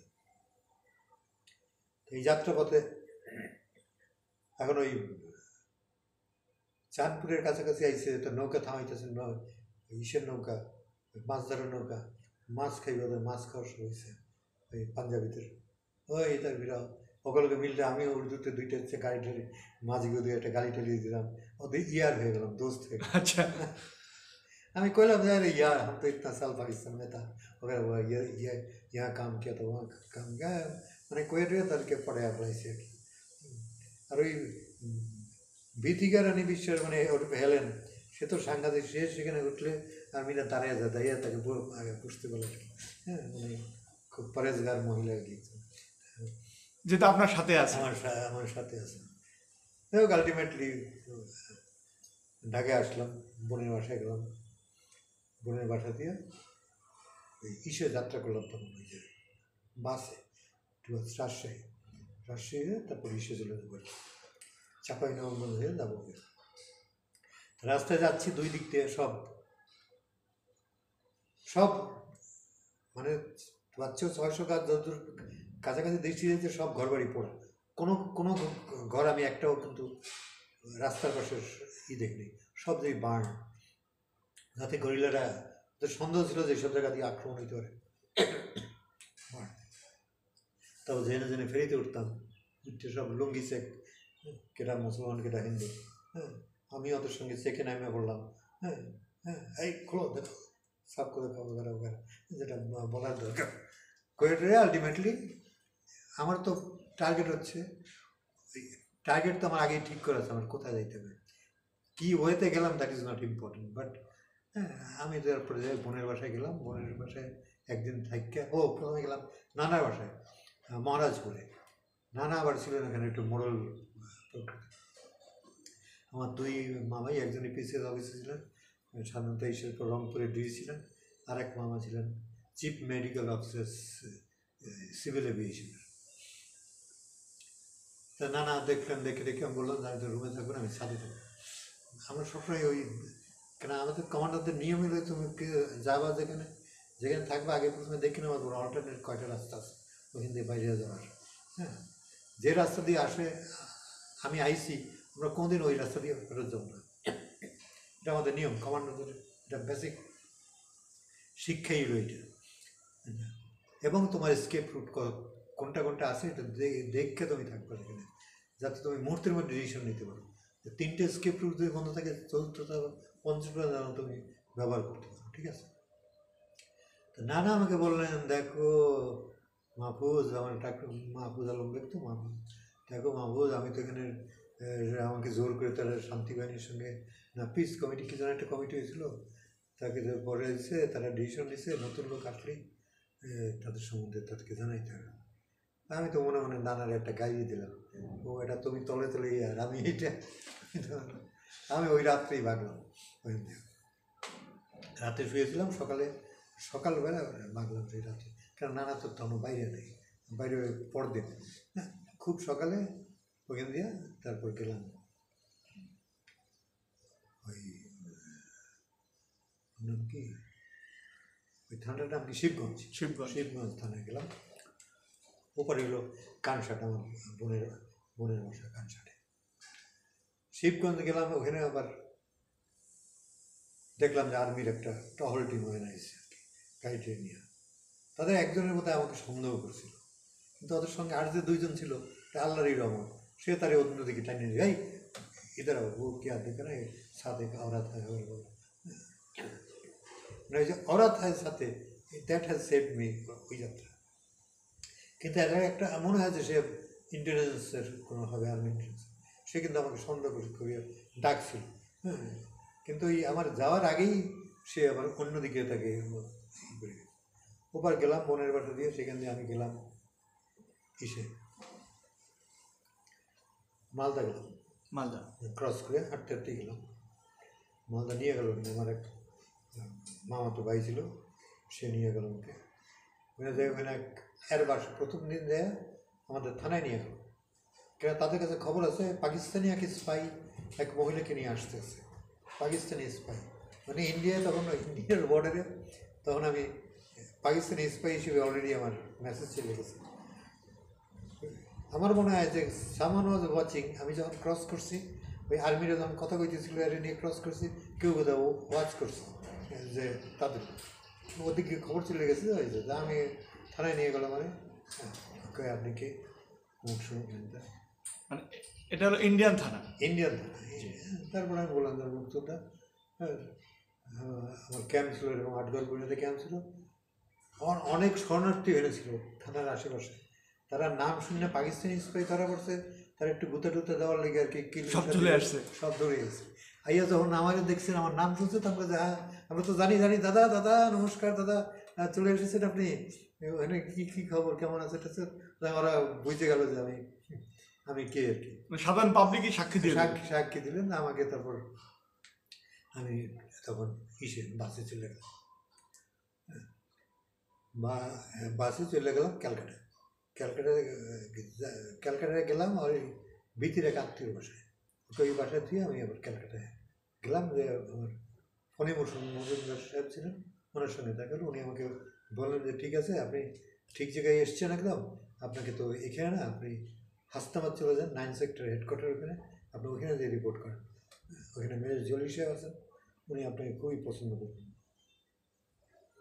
এই আমি 9 সেক্টরে গেলাম। আমাকে কেন বলতেছে, আমার যুদ্ধের তো কোনো, আমি কোন গল্প বলবো, শেষ নেই, প্রত্যেকটা জায়গা দিয়ে যুদ্ধ। এখন কিন্তু ফর্মাল যুদ্ধে আমি মাত্র আসলাম, এতক্ষণ পর কিন্তু আমি ফর্মাল যুদ্ধে আসলাম, 9 সেক্টরে জয়েন করলাম। মেজর জয়িত আমাকে পাইয়া গলায় জড়াই দিল, কেন উনি জানেন যে এসএসজির, মানে আপনার সম্পর্কে তিনি তো আগে শুনেছেন। হ্যাঁ, আরও এসএসজির লোক কী ধরনের হয় উনি মোটামুটি, কেন আমার এই অবস্থা দেখে তো আমার সেই অবস্থায় তুমি কোনোদিন যাইতে পারবে, ঠিক আছে, একজন প্যাড ওয়ার, একজন গ্রেড কমান্ডো, আমাদের সব কিছুর মধ্যে মাস্টারশিপ। যাই হোক, ওখানে গেলাম, ওই আবার বললাম না যুদ্ধ আমার সঙ্গে। সেদিনই প্রথম 9 সেক্টরে চাকুলিতে ট্রেনিং করে আসা প্রথম ব্যাচ এসে জয়েন করলাম। এতদিন লোকালি এই যে আনসারের বাইরা ছিলেন, পুলিশ বাইরে কিন্তু একজন ছিলেন, 2 রিটায়ার্ড আর্মির লোকজন ছিলেন, এরকম ফর্মাল একটা বাহিনীর লোকজন এই প্রথম 9 সেক্টরে আসলো, প্রায় 180 জন, 190 জন। ওই ডক্টর সালাম টালামারা সব কিন্তু এই গ্রুপের। হ্যাঁ, মইনুলও বোধ হয়, না মইনুল এই গ্রুপের নাকি, মইনুল বোধ হয়, আমি জানি না, মইনুল এই গ্রুপের না, সালাম চাচা এই গ্রুপে। হ্যাঁ, সালাম এই গ্রুপের। হ্যাঁ, পরিমল, তারেক রফিক চাচা কি আপনাদের সাথে গেছে? হ্যাঁ, রফিক এই গ্রুপে, রফিক মানে নান্টু এই গ্রুপের, পুতুলদা এই গ্রুপের, বইগুলো পুতুলদা আছে না, উনি এই গ্রুপের। তারপর সেই রাত্রেই আমাকে আবার বর্ডারে আনা হয়েছে, নো রেস্ট। আমি বিকালে রিপোর্ট করলাম, রাত্রে আমি বললাম যে আজকে গেলে আজকে রাত্রেই যাবো। আমাকে বলা হলো 2 পাশে পাকিস্তানি ক্যাম্প আছে। হ্যাঁ, আমি বলছি আমি জানি রাত্রে কীভাবে মুভ করতে হবে ট্রুপস নিয়ে, আই নো দ্যাট। আমরা 2-3টে ওই যে 2টা পরে ওই ফেরি পড়িয়া তারপর ফেরি ক্রস করিয়া তারপর হাঁটতে নিয়ে একদম হিঙ্গলগঞ্জ। অরিজিনাল ক্যাম্পটা করছিল অনেক ভিতরে, কাদা কোতার মধ্যে, এতখানি কাদা, এটাকে সরাই নিয়ে আসলাম হিঙ্গলগঞ্জের। তো চালের কল ছিল, মানে ওই বয়লার টয়লার ছিল, একদম সিমেন্টেড একটা ওই জায়গায় এসে ক্যাম্প স্থাপন করলাম। এই হলো অপারেশনাল ক্যাম্প, প্রথম operational camp, sector number 9। Another প্রথম ক্যাম্প সেক্টর নাম্বার 9, বসন্তপুর, যেখান দিয়ে পরবর্তীকালে যত অপারেশন সব এখান দিয়ে কন্ডাক্টেড হয়েছে। হ্যাঁ, এবং তারপর তো যুদ্ধ, একটা শ্যামনগরের যুদ্ধ, তোমার রায়নগর ইসের যুদ্ধ, কলাতিয়ার যুদ্ধ, কত বলবো, নাইলেও এনে 50-60টি যুদ্ধ হয়েছে। তারপর পারুলিয়া শ্রীরামপুর ব্রিজের উড়ানোর যুদ্ধ, হ্যাঁ, এরকম একটার পর একটা, অধিকাংশ ইয়েতে আপনি নেতৃত্ব দিয়েছেন। হ্যাঁ, সেখানে প্রতিদিন রাত্রে আমার একটা না একটা অপারেশন থাকতো, এটার রেড অথবা অ্যাম্বুশ, এদের রেড করতাম অথবা অ্যাম্বুশ করতাম। আমরা ভুললেই গেছিলাম যে ঘুম নামক জিনিস, দিনের বেলা কিছুক্ষণ ঘুমাইতেও পারতাম, কোনো দিন সকালে যেত। কুলিয়া শ্রীরামপুর ব্রিজ যেদিন উড়ানো হয় সেদিন তার আগে একটা সাতক্ষীরা, হ্যাঁ সাতক্ষীরা, যেদিন উড়ানো হয় সেদিন আগের দিন ইন্ডিয়ান একটা ছোট্ট গ্রুপ গেছিল, কিন্তু পাকিস্তান আর্মি ডিফেন্সে এমন ফায়ারিং শুরু করছে, they have withdrawn from there. আর 40 সেক্টর কমান্ডার ব্রিগেডের সারেক আসলেন, মেয়ের জেলের কাছে বললেন যে আমার, এর মধ্যে আমার আরেকটা ইতিহাস, আমার তো আবার একবার ওই ফোর্ট উইলিয়ামে নিয়ে যাচ্ছে, সেটা পরে বলবো তো। আচ্ছা, ব্রিগেডিয়ার সালেক এসে বললেন যে আমার আপনার বেগ সাহেব, ওনাকে দরকার, I need help to blow this bridge. তা আমাকে জিজ্ঞাসা করলেন কী লাগবে আমার, কত ম্যান পাওয়ার লাগবে, কী লাগবে। আমি কিছুই লাগবে না, আমার কতগুলো ফ্লোটেবল পিলো চাই, এই যে ফুদিলে ফলে এরকম 3-4টা পিলো চাই, এই এক্সপ্লোজিভ চাই। আর আপনার কাছে তো ইলেকট্রিক্যাল ডেটোনেটর নাই, তো মেকানিক্যাল ডেটোনেটর দিয়ে আমি চালাই, আর কনভেয়ার ওয়্যার এক রোল। আর সব তখন জিজি স্ল্যাব আর টিএনটি এগুলো। তা আমার একজন সাহায্যকারী লাগবে। তা আমি পুরো ওই মানে হেডকোয়ার্টারে যত ছিল লোকজন তাদেরকে দাঁড় করে আমি হেডকোয়ার্টার তো ঘটনা পছন্দ করি। আমি জিজ্ঞাসা করলাম যে আমি একজন ভলান্টিয়ার চাই, বাচ্চা আসবো তার কোনো নিশ্চয়তা নেই, কে এই ভলান্টিয়ার হবে। কয়েকজনই বাইরে এলো, তার মধ্যে একজনকে আমার পছন্দ হলো, আর্মি ইঞ্জিনিয়ার ছিল। হ্যাঁ, একজন উনি বাইরে আসলো, ওর নাম বোধহয় কি নবী নামগুলো ভুলে যায় আমার ব্রেনের, অনেক আগের কথা তো ভুলে যাই। পরে দেখা হয়েছে আবার, উনি তখন গ্রুপ ক্যাপ্টেন হয়ে গেছে এয়ারফোর্সে, না উইং কমান্ডার কি এরকম একটা কিছু, মানে তার বাসায় গেছিলাম আমি আর জিয়া মানে আমাদের সুন্দরবনের জিয়া চাচা। হ্যাঁ, আচ্ছা। তারপর গেলাম ওই জি স্ল্যাব নিলাম, ইঞ্জিন নিলাম, ওই ফ্লোটিং ব্যাটগুলো বললাম। প্রচণ্ড বৃষ্টি হইতেছিল, যত ঝড় বৃষ্টি হয় তত তো আমাদের আনন্দ, তত কমান্ডারদের বেরিয়ে আনন্দ। ওয়েদার যত খারাপ হবে তত আমরা ওটাকে খুব এনজয় করবো। জিএস, হ্যাঁ, কেন ক্লিয়ার স্কাই ক্লিয়ার ওয়েদার আমাদের পছন্দ না যুদ্ধের জন্য। আমাদের পছন্দ সবচেয়ে খারাপ আবহাওয়া, পরিবেশ, ভূমিকম্প, হ্যান ত্যান। তার মধ্যে কি পাশে কোথাও যুদ্ধ হইতেছে, আগুন লাগছে, কি দাও দাও করে বিস্ফোরণ হচ্ছে, কি কোথাও শেলিং হচ্ছে, ওইসব এগুলো আমাদের প্রিয়। তারপর গেলাম সাঁতার কেটে আস্তে আস্তে গেলাম, তখন ভরা জোয়ার। যাইতে ওই ব্রিজের একটা পাঁক আছে, ওই পাঁকের যাইয়া প্রথম আস্তানা গাড়লাম, আর কেটে লাঠি গেড়ে ওই আস্তে আস্তে এক্সপ্রেসগুলো ওই যে পিলোটের মধ্যে। প্রচণ্ড বৃষ্টি হয়েছে, ব্রিজ দিয়ে নিচে দেখার কোনো উপায় নেই। ওই মাঝে মাঝে বিদ্যুৎ চমকাইতেছে, তখন একটু চুপ থেকে নড়াচড়া মজা, মানে ওই লাইটে তো এমনি চোখকে হয়ে যায়। আমি যদি বলি নড়াচড়া করি না বিদ্যুৎ চমকাতে, এটা ভুল। কারণ বিদ্যুৎ চমকানোর আমি আলো দেখার কয়েক হাজার গুণ আগেই সেটা যদি বজ্রপাত হয় তার আগে আসে পড়তো। যে মানুষ বজ্রপাতের মানে আলো জলকানি দেখে সরিয়ে যায়, পলায় যায়, এটা ঠিক না। এটা তোমার গায়ে যদি ওটা ঘটে, সেটা ওই যে আলো দেখার অনেক আগে ঘটবে আর কি। তুমি আলো দেখবে তার চেয়ে অনেক পরে যায়। হ্যাঁ, এবং সাউন্ড শুনবা তারও অনেক না, আলো দেখবা তাৎক্ষণিক, কিন্তু সাউন্ড শুনবে পরে, অনেক পরে যায় সাউন্ড শুনবা। আলো সরি আমি এটা আগে ভুল বলছি, মানে তুমি আলো দেখবা তাৎক্ষণিক, কিন্তু তখন তুমি আর জগতে থাকবো, তোমার মাথার উপর যদি তখন ঘটনা ঘটে যাবে, কিন্তু আওয়াজ আসবে অনেক পরে। কারণ শব্দের গতি আলোর গতির থেকে আমাদের লোকজন কিন্তু ডরায়, ওই শব্দ পাইয়ে আতঙ্কিত হয়ে সব এদিকে ঢুকে ওদিকে পড়ায় করে।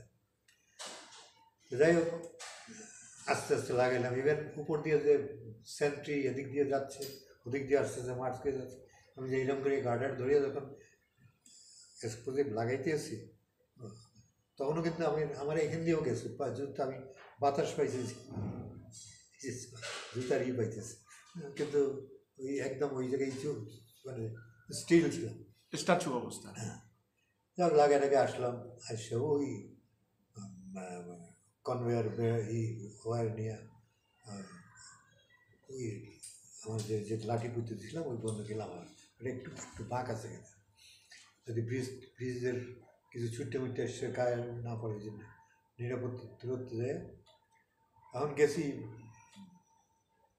ডেটোনেটর জ্বালাইতে, দেয় যে সেফটি ফিউজ সব ভিজে গেছে, বুঝতে পারছি, সেফটি ফিউজ ভিজে গেছে। তারপর একটা পাইলাম, 2টা না 3টে নিয়ে গেছিলাম, একটা পাইলাম যে শুকনো আছে, তখন দেখি দেশটাই ভিজে গেছে, দেশটাই যাবে না। তারপরে আবার পলিথিন দিয়ে করি, আর আবার গ্রামে গেলাম, ওখান দিয়ে আবার উজান, আবার গ্রামে গেলাম, লোকজন ঘুরে ওই দেশটাই নিয়ে আসলাম। আলটিমেটলি উই কুড, এর মধ্যে আরও ঘটনা ঘটছে, কিন্তু আলটিমেটলি ফ্যাক্ট ইজ দ্যাট আমরা ইগনাইট করতে পারলাম আর কি, সেপ্টিফিউজ, এবং চোখের সামনে বেশটা উড়ে গেল। উড়ে গেল আর কি। এই ঘটনাটা রফিক চাচা তার যুদ্ধের ইতিহাসে বর্ণনা করেছেন। হ্যাঁ, উড়ে গেল। তখন আমি যখন কেন বলতেছি, আমি যখন আসতে আসতে আমার অনেক সকাল হয়ে গেছিল, মানে সূর্য উঠতে গেছে অনেক আগে। They are very worried. জলিন অ্যান্ড ব্রিগেডিয়ার সালেক একদম অস্থির ছিল যে কী হয়েছে। তারা শব্দ পাইছে, বুঝছে যে আমি যখন গেছি এটা কিছু ঘটবে, আমি বাচ্চা আসবো কিনা এটা নিয়ে তারা তারপর তো শুরু হলো ফায়ারিং, বৃষ্টির মতো ফায়ারিং। আমার চারদিকে বুলেটের বৃষ্টি হইতেছে, প্রতিটা বাংকার থেকে একদম বৃষ্টির মতো বুলেট আসতেছে। তারপর ওনারা এই পর্যন্ত কালিন্দী নদী, হ্যাঁ, যেখানে শার্ক আসতে থাকে, 2 জন নামে আলো, মেজর জলিল, ব্রিগেডিয়ার সালেক, ওই দূর থেকে নৌকা দেখে বেগ বরিশাল জেতা আসো, বেগ বেগ জেতা আসো, আমি কি যে হ্যাঁ জেতা আসো। হ্যাঁ, ওই সঙ্গে যে ওই ভদ্রলোক ছিলেন তাকে নিয়ে হাত দিলে, ওনারা ওই পর্যন্ত নামে এসে আমার জড়াই ধরছে, আমি লাভ দিয়ে নৌকা দিয়ে পড়ছি, জড়াই ধরছে। এটা একটা। তারপর আমরা ওই এরিয়া মুক্ত হয়ে গেল।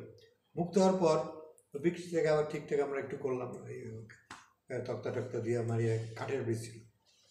তারপর জেনারেল ওসমানী আসলো মুক্ত এরিয়া দেখতে আর কি। এই প্রথম জেনারেল ওসমানীর কোনো বাইরের এরিয়া দেখতে আসা আর কি, মুক্ত এলাকা, সেটা হলো 9 সেক্টর। আপনার একটা জিনিস পাওয়া যাচ্ছে আপনার কাছ থেকে চাচা, যেটা হলো দেশে প্রথম কিছু কিছু ঘটনার সাক্ষী আপনি। আমি আচ্ছা, এই প্রথম আসলাম, তার সাক্ষী আর একটাও আছে, দেখো উঠবো আমি, পরে আমরা ঠিকঠাক করি। যেটা মুক্ত এলাকায় উনি যখন পরিদর্শনে আসলেন জেনারেল ওসমানী, হ্যাঁ, ওই যে পিছনে শেখ কামাল পিছনে, হ্যাঁ পিছনে শেখ কামাল, এটার মেজর জল, এটা ক্যাপ্টেন হুদা। জি, এটা কি ছবি? এটা বরিশাল সার্কিট, ওয়াবদা রেস্ট হাউসে। কে কে আছেন এখানে? এখানে তো আমি আছি। এটা হলো, হ্যাঁ, এটা আপনি। আর যে ওইটা হলো জিয়া, সুন্দরবনে তোমার জিয়া চাচা, ওনাকে চেনাই যাচ্ছে না। ওনাকে আমি সরাসরি সাক্ষাৎ হয়েছে, ওনার সাথে অনেক আলোচনা করতেন আমাকে, কিন্তু মানে এখানে চিনতে পারছি না। এইটা বরিশাল ফল হওয়ার পরে ছবি। এটা হলো বরিশাল যেদিন ফল আর্মি যেদিন আমার কাছে সারেন্ডার করতো, জি হ্যাঁ, সেদিনকার ছবি। ওই মিলস পার্কে বড় মিটিংয়ে নুরুল ইসলাম মঞ্জু আমাকে পরিচয় করে দিতেছে। জি, উপরেরটা সাতক্ষীরা, ফলের পর সাতক্ষীরা। এই যে এটা কি যুদ্ধকালীন? এটা ট্রেনিং ক্যাম্প। এটাও ট্রেনিং ক্যাম্প। ওই যে ওইটাও একটা আমাদের, এই যে আমার ক্যাম্প, এটাই কিন্তু আমার সেই বসন্তপুর। এই যে বাংলাদেশে আমার এই যে এদিকে অনেক টেন্ট আছে। জি, আর এটা এক্সপ্লোসিভ। এটা হচ্ছে কালীগঞ্জ ফলের পর, কালীগঞ্জে সচিন তো না, এটা এহসান, পরে মেজর এহসান। আচ্ছা, আমরা পরে একটা জিনিস খুঁজে পাই নাই যে আমরা এত সেলিং করছি পাকিস্তান আর্মির উপর, কিন্তু তাদের 3 ইঞ্চ মোটর থাকা সত্ত্বেও তারা কিন্তু একটা সেলও আমাদের দুদিকে একদিনের কোনো সেলিং করে নিক্ষেপ করে না। কিন্তু আমরা যখন ওটা ফল করলাম আমাদের কাছে, তখন যাই দেখি 3 ইঞ্চ মোটর আছে, সেলও আছে। জি,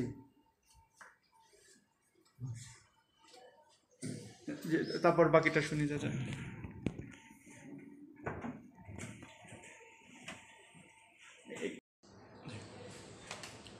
ঠিক আছে, বলুন। তারপর তো কথাটা অধিক। তারপর কালীগঞ্জ ফল, শ্যামনগর ফল এলো। শ্যামনগর যুদ্ধে আমাদের 7 জন বীর মুক্তিযোদ্ধা, 5 জন মারা গেলেন। ওখানে কবর এখনও আছে সেখানে, শ্যামনগরে। আচ্ছা, শ্যামনগরে। তারপর কয়েকটা বড় বড় অ্যাম্বুশ হয়েছে, যাগুলো আমার ঠিক নামগুলো মনে নেই। তুমি যদি 9 সেক্টরের উপর আরও তথ্য পেতে যাও, তাহলে তোমার আদার দেন বরিশাল, আটগড়, কুড়িয়ানা, তোমার এইখানে যেতে হবে, আমার উপর তথ্যের জন্য। এই যে কী বলে, কলাতিয়া যেতে হবে। কলাতিয়াতে যে আমি যে কইলাম এটা সত্যি কি মিথ্যা, এটা তুমি যাচাই করবো না? না, অবশ্যই আপনি সত্যি মিথ্যা বলবেন। কলাতিয়াতে যেতে হবে তোমাকে যেতে হবে শ্যামনগর, কালীগঞ্জে যেতে হবে। কেন ওখানে একটা দুইটা না, বহু যুদ্ধ হয়েছে।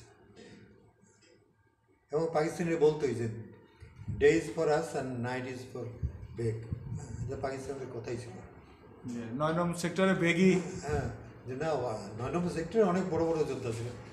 আমাদের অনেক যুদ্ধের সঙ্গে আমি জড়িত ছিলাম। জি।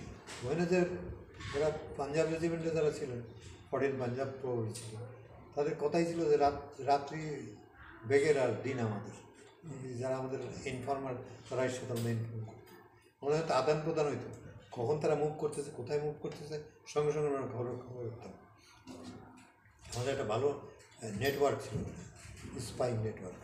তারপরে যে বিধিকারে নিয়ে বিশ্বাস এরাও ছিল। এরপরে চাচা কি হলো ওখানে করলেন সাতক্ষীরা থেকে? এরপর তো আবার বরিশাল গেলাম। জি। Again back to Barisal, remember. আবার বরিশাল গেলাম এই প্রকাণ্ড নৌবহর নিয়ে। প্রায় উঠবো, না উঠলে তোমার তো অসুবিধা হয়ে গেল। এগুলো কাউন্টার ক্যামেরা থাকছে না। তারপরে এই যে নৌবহরে প্রায় একটা ব্যাটালিয়ান মুভ করলো, ঠিক আছে, টুয়ার্ডস বরিশাল, সুন্দরবন থেকে। জি। ফুল ব্যাটালিয়ান, জি, প্লাস বলতে পারো। জি, এটা এই যে লঞ্চটা, বিউটি অফ লঞ্চটা টাইম না 31টা নৌকা টানতে টানতে নিয়ে যাইতেছে। এটা কি লঞ্চের সাথে সব বাধা একটার পরে, মানে লঞ্চ ইঞ্জিন চলতেছে, ওটার সাথে সাথে এমনি যাচ্ছে। এই যে কতটুকু পোলাপান তখন যুদ্ধ, স্ট্যান্ড গাঁজার বাচ্চাগুলো যাও। এই যে বাচ্চাটা, এটা তো মানে 10 বছর তো ছোট হবে। ওখানে মারাত্মক অসাধারণ যুদ্ধ হবে। জি। তারপরে সুন্দরবনের মধ্যে, এটা সুন্দরবনের ভিতরে, এই যে আমার ছবি, সানগ্লাস পরিয়ে একটু আপনি বসে আছেন, আর যে ইয়েটা সামনের দুজন কি মনে আছে না? হ্যাঁ, দুজন এলএমজি ম্যান, দুজন। এইটা মনে আছে আমার 2IC ছিল তখন, তোফাজ্জল হক চৌধুরী। এইটা মানে আপনার পিছনে। হ্যাঁ, এইটা হইলো এটার নাম কি, নাম মনে পড়বে পরে। জি, আচ্ছা, মালিক।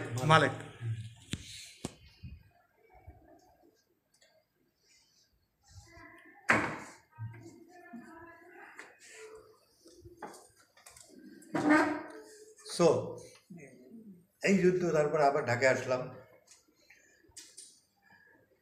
একদিন যেদিন জহিরান মারা গেল, তার আগের দিন আবার মিরপুরে গেলাম বাজার করতে। আমার বোন বললো চল, মানে কি সস্তায় জিনিসপত্র পাওয়া যায়, নিয়ে আসি। ওই 12 নম্বরে যে গোল চত্বরে গেলাম, জানি না তখনও যে মানে কত ভয়ঙ্কর বিপদ উৎপত্তি আছে ভিতরে। ঠিক আছে, বাজার টাজার করলাম, আমি একটা ফ্যান কিনলাম, আর আমার বোন তো একটা টেবিল কিনলেন, ছোটো ছোটো টেবিল কিনলেন। তার একটা ফিয়াট গাড়ি ছিল, ওটা নিয়ে গেছিলাম। পরদিনই আসার পরই বঙ্গবন্ধুর ডাক, জহিরান মিসিং, জহিরানকে পাওয়া যাচ্ছে না, প্রবলি স্কিট, মানে তাকে পাওয়া যাচ্ছে না সোজা কথা। জহিরান মানে, তারপর আমাকে বঙ্গবন্ধু ডাকলেন যে পুরো দেশ মুক্ত করলি, আর আমার ঘরের মধ্যে তো আমি মিরপুর তো অবরুদ্ধ হল। সেদিন আবার তার একদিন আগে আবার বেঙ্গল রেজিমেন্টের 156 জন লোক মারা গেল, উইথ 1 অফিসার। হ্যাঁ, এইটা আমার কাছে একটা মিস্ট্রি হয়ে রাখলো। এটা নিয়ে কেউ কোনো কথা বলে না, কেন বলে আমি জানি না। তো নিশ্চয়ই একটা there must be a reason behind, যে 156 জন ডেথ সোজা কথা না।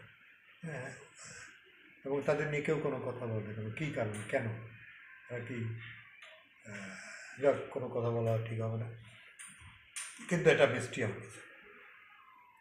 বঙ্গবন্ধু ডাকলেন, গেলাম, সেখানে যাই দেখলাম যে তৎকালীন সেনাপ্রধান উনিও আছে, আমাদের শফিউল্লাহ সাহেব, তারপর আছে খুলনার টুকু আছে, আমাদের তখনকার আইজি সাহেব আছেন, তারপর বঙ্গবন্ধুর ছোটো ভাই এই যে উনি আছেন, তারপর আরও কয়েকজন মুক্তিযোদ্ধা ছিলেন। বঙ্গবন্ধু এই, তা আমি বললাম লিডার আপনি, এর একদিন আগে বঙ্গবন্ধুর পক্ষ দিয়ে জিমনাসিয়ামে আমার কাছে খালের Mosharraf on behalf of Bangabandhu arms 9 sector, মানে হেডকোয়ার্টার, যে যারা আমরা 2টি লঞ্চ করি বরিশাল দিয়ে ঢাকা গেছি, সেটা আবার টিভিতে ব্রডকাস্ট হয়েছে। মমতা বললেন আপনি তো জানেন যে আমি অস্ত্র সব জমা দিয়েছি, অস্ত্র পাবো কোথায়, অস্ত্র আবার দেবে না কেন, আবার এই তো ফাইল, তো ফাইল হচ্ছে, তো ফাইল লাগাও, আর্মির যে আছে তাকে লাগাও। তো উনি টেলিফোনে লাগাইলেন হটলাইনে, তো করেন উনি অপরাগত প্রকাশ করলেন যে তার পক্ষে দেওয়া সম্ভব না, নির্দেশ আছে যে একবার অস্ত্র যেগুলো জমা হবে সেটা ফেরত দেওয়া যাবে না। বঙ্গবন্ধু একটু রাগ হয়ে গেল, হ্যাঁ,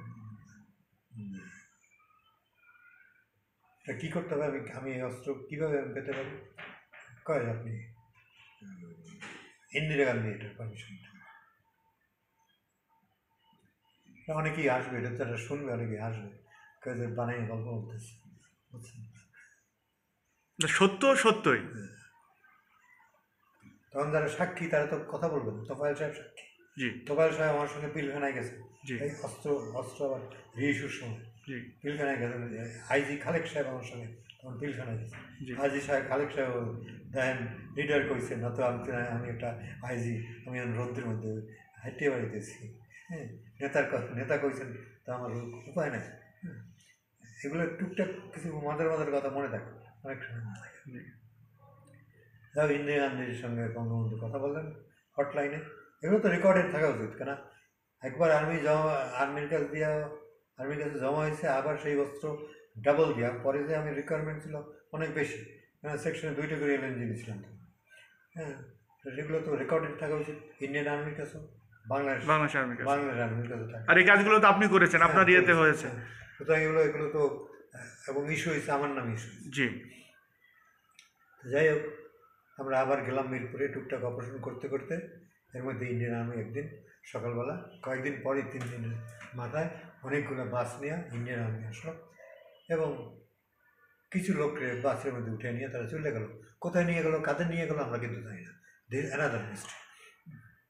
কিন্তু তারা যে চৌকস লোক ছিল, কোনো কমান্ডো বাহিনীর লোক হবে এতে কোনো সন্দেহ নাই, না তো 156 জন সেনাবাহিনীর লোক আর্ম লোককে মারিয়ে ফেলা তো সোজা, বুঝতে পারছেন? জি। আমাদের বেঙ্গল রেঞ্জে এতজন সেন মারা গেলেন, হ্যাঁ, তাদেরকে মারার জন্যে খুবই ট্রেন্ড একটা গ্রুপ তো নিশ্চয়ই কাজ করছে। আর কারা মারলো এর কোনো তথ্য পাওয়া যায়? কোনো তথ্য তো আমরা আমাদের কাছে, আমাদের প্রেসও আসে নাই, কেউ খোঁজ খবর নেই, এবং এটা নিয়ে কেউ মুখি করে না। এই মাঝে মাঝে 2-1 বার ইন্টারভিউ আমি বলি এই পর্যন্তই শেষ, তারপরে people simply they forget about this. হয়তো আপনার জেনারেল সাহেব হয়তো আপনাকে বলতে পারি কিছু, যে মুক্তিযোদ্ধা যিনি আছেন, তুমি সকল মিরপুরে ছিলেন, ওনার জানার কথা এই বিষয়টা। জি। হেলাল মোর্শেদ চাচা। হ্যাঁ, আপনি তাকেই জিজ্ঞাসা করেন, আপনি মিরপুরে ছিলেন, এই ঘটনাটা একটু বর্ণনা করেন আপনি, যে কী হয়েছিল, কেন এটা নিয়ে কেউ কোনো কথা বলে না। স্বাধীনতার পর বাংলাদেশের মাটিতে 156 জন সেনাবাহিনীর লোক মারা যাওয়া is not a matter of joke. আজকে একজন সিনহার একজন মেজর সাহেবকে একটা লোক গুলি করে মারিয়ে ফেলাইলো, তার প্রতিক্রিয়া দেখছেন আপনি পুরো দেশে? জি। আমাদের তো প্রতি মুহূর্তে রক্তক্ষরণ হচ্ছে, ভিতরে ভিতরে রক্তক্ষরণ, আমি নিজের কাছে মনে করতেছি। আবার ওইখানে এটাও আমি একমত যে একক কোনো লোকের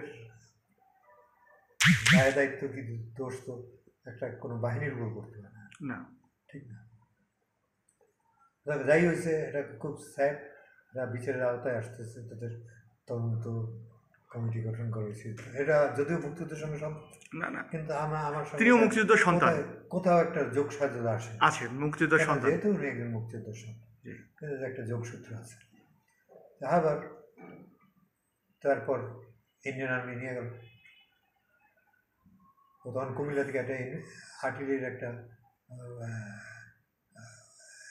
একটা কি টার্মগুলো আমি ভুলে গেছি, আমার মনেই নেই। যাক, আর্টিলারিও কল করা হলো কুমিল্লা থেকে, তখন এখানে টিলিং করে দেখে সারেন্ডারের জন্য। কিন্তু হঠাৎ করে যখন জিনিসটা শুরু হয়েছিল, 156 জন বেঙ্গল রেজিমেন্ট সেনা সদস্যের মৃত্যু দিয়ে এরকম হঠাৎ করে জিনিসটা থামে গেল। কতগুলো বাস আসলো, ইন্ডিয়ান আর্মি আসলো এবং কিছু লোক এই বাসে চলে গেল, এবং ওই জায়গাটা ফাঁকা হয়ে গেল, পিপুল যাই ঢুকে গেল সব বাঙালিরা। বাংলার যে যার কামে লাগিয়ে গেল, কে কার ঘর দখল করবে, কোনটা নেবে, কার কার কী দরকার। সুযোগ বাইরে আমাদের দেশে তো রাজাকাররাই তো সবচেয়ে বেশি ক্ষতি করছে দেশে। জি একটা আর্মি যতই হোক, যতই ইনভেট করুক আর একটা কান্ট্রি, যতই যার ডায়লগই আমি জানি, আমরা তো আর্মিতে চাকরি করছি, আমরা জানি যে একটা মানুষ আর্মির ইউনিফর্ম পরা একটা লোক কতখানি খারাপ হতে পারে। সুতরাং আমি ইউনিফর্ম পিপুল নিয়ে আমি এখনও গর্বিত, আগেও গর্বিত ছিলাম, মধ্যেও গর্বিত, এখন আমি গর্বিত সবসময়, বিকজ তাদের একটা লিমিটেশন আছে। মাইলেই রোজ ঘটে না, একটা ঘটনা একবার ভিয়েতনামে একটাই ঘটছে, এটা রোজকার ঘটনা। এরকম পৃথিবীর বহু দেশেই বিচ্ছিন্ন কিছু ঘটনা, এরকম বিচ্ছিন্ন মানুষকে তো কিছু ঘটেছে। সুতরাং আমিও একদম র্যান্ডাম দোষ দেবো যে সব মুয়ে করছে তা না। এনে আমাদের রাজাকারদের, আমি তো ফিল্ডে দেখছি রাজাকারই সবচেয়ে বেশি এইসব আকামে জড়িত ছিল বেশি, ঘরে আগুন দেওয়া, অমুক দেওয়া, রেপ করা, অমুক সমুক, এগুলোর মধ্যে আমাদের, কেন আমরা তো এখনই দেখি সাধারণত এত বছর পরেও তো সুযোগ সন্ধানীরা কীভাবে হাজার হাজার টাকার স্তূপ করতেছে না। তো বাঙালি এক আদব জিনিস, আমাদের তো কেউ কোনোদিন, আমরা কারোর সম্মান অতীতেও পাইনি। আর প্রথম বাংলার এই প্রথম বাংলাদেশ, এর আগে পাল বংশ ছিল সেই বহু আগে। আর বঙ্গবন্ধু শেখ মুজিবুর রহমান আমাদের জাতির পিতা, 1000 বছরের শ্রেষ্ঠ বাঙালি, তার জন্য ঠিক। আরে আজীব কথা, একটা লোক এটা হুইসেল দিলে কি একটা পুরো দেশ যুদ্ধে ঝাঁপাই পাবে? Do you believe that? এটা কি কোনো বিশ্বাস দেবে? এটা স্বাধীনতা একটা মজার কথা, এটা ধাপে ধাপে বঙ্গবন্ধুটাকে সাজায় তুলছে। একটা বাচ্চাকে যেমন মানুষ করে এরকম করতে করতে একটা পরিচয় নিয়ে গেছে, সেখান থেকে স্বাধীনতা যুদ্ধ শুরু হয়েছে। এবং প্রাণ দিছে কারা? এই 30 লক্ষ লোক কারা যারা প্রাণ দিছে? বড় লোকের বলা ন, পলিটিশিয়ানস নো, সাধারণ মানুষ।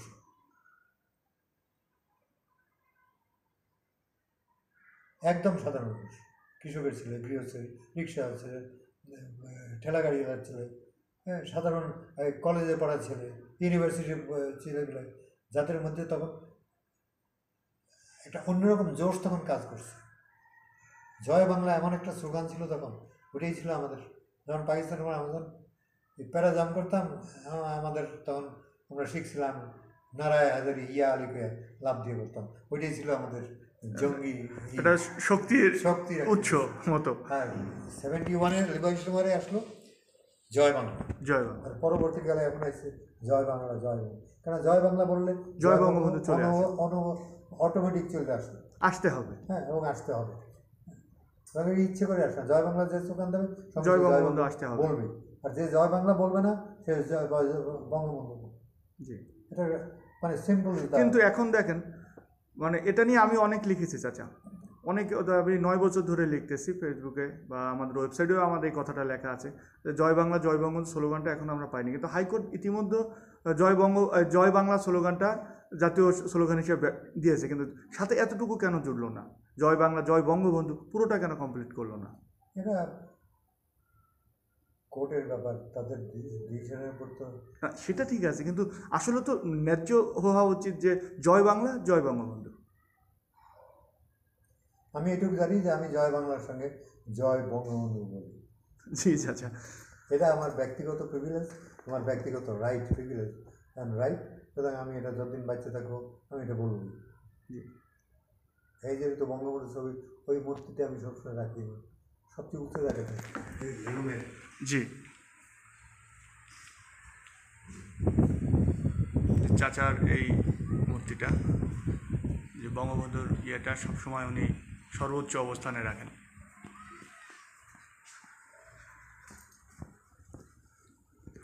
যে এরপরে চাচার যুদ্ধ মানে শেষ কিভাবে হলো? তারপর শেষ আমরা ফেরত আসলাম ইন্ডিয়ান আর্মির কাছে, আবার অস্ত্র যেগুলো নিয়েছিলাম বুঝা দিলাম। তারপর যে যার কাছে, এর মধ্যে মেজর জেল তার আগেই অ্যারেস্ট হয়েছে, যুদ্ধে আন্দোলন করলাম, মেজর জেলে মুক্তি চাই, একটা নির্ভীক সঙ্গ করলাম। হ্যাঁ, কিছু লোকজন নিয়ে ঢাকায় এই স্লোগান টোগান দিলাম কিছুদিন। বঙ্গবন্ধু ডাইককে নিয়ে তখন শানিবাসে আমাকে নিয়ে গেলেন বঙ্গবন্ধুর কাছে, তখন প্রাইম মিনিস্টার ভেহিকল ইন্সপেকশন বলতে আমাকে একটা চাকরি দেওয়া হলো।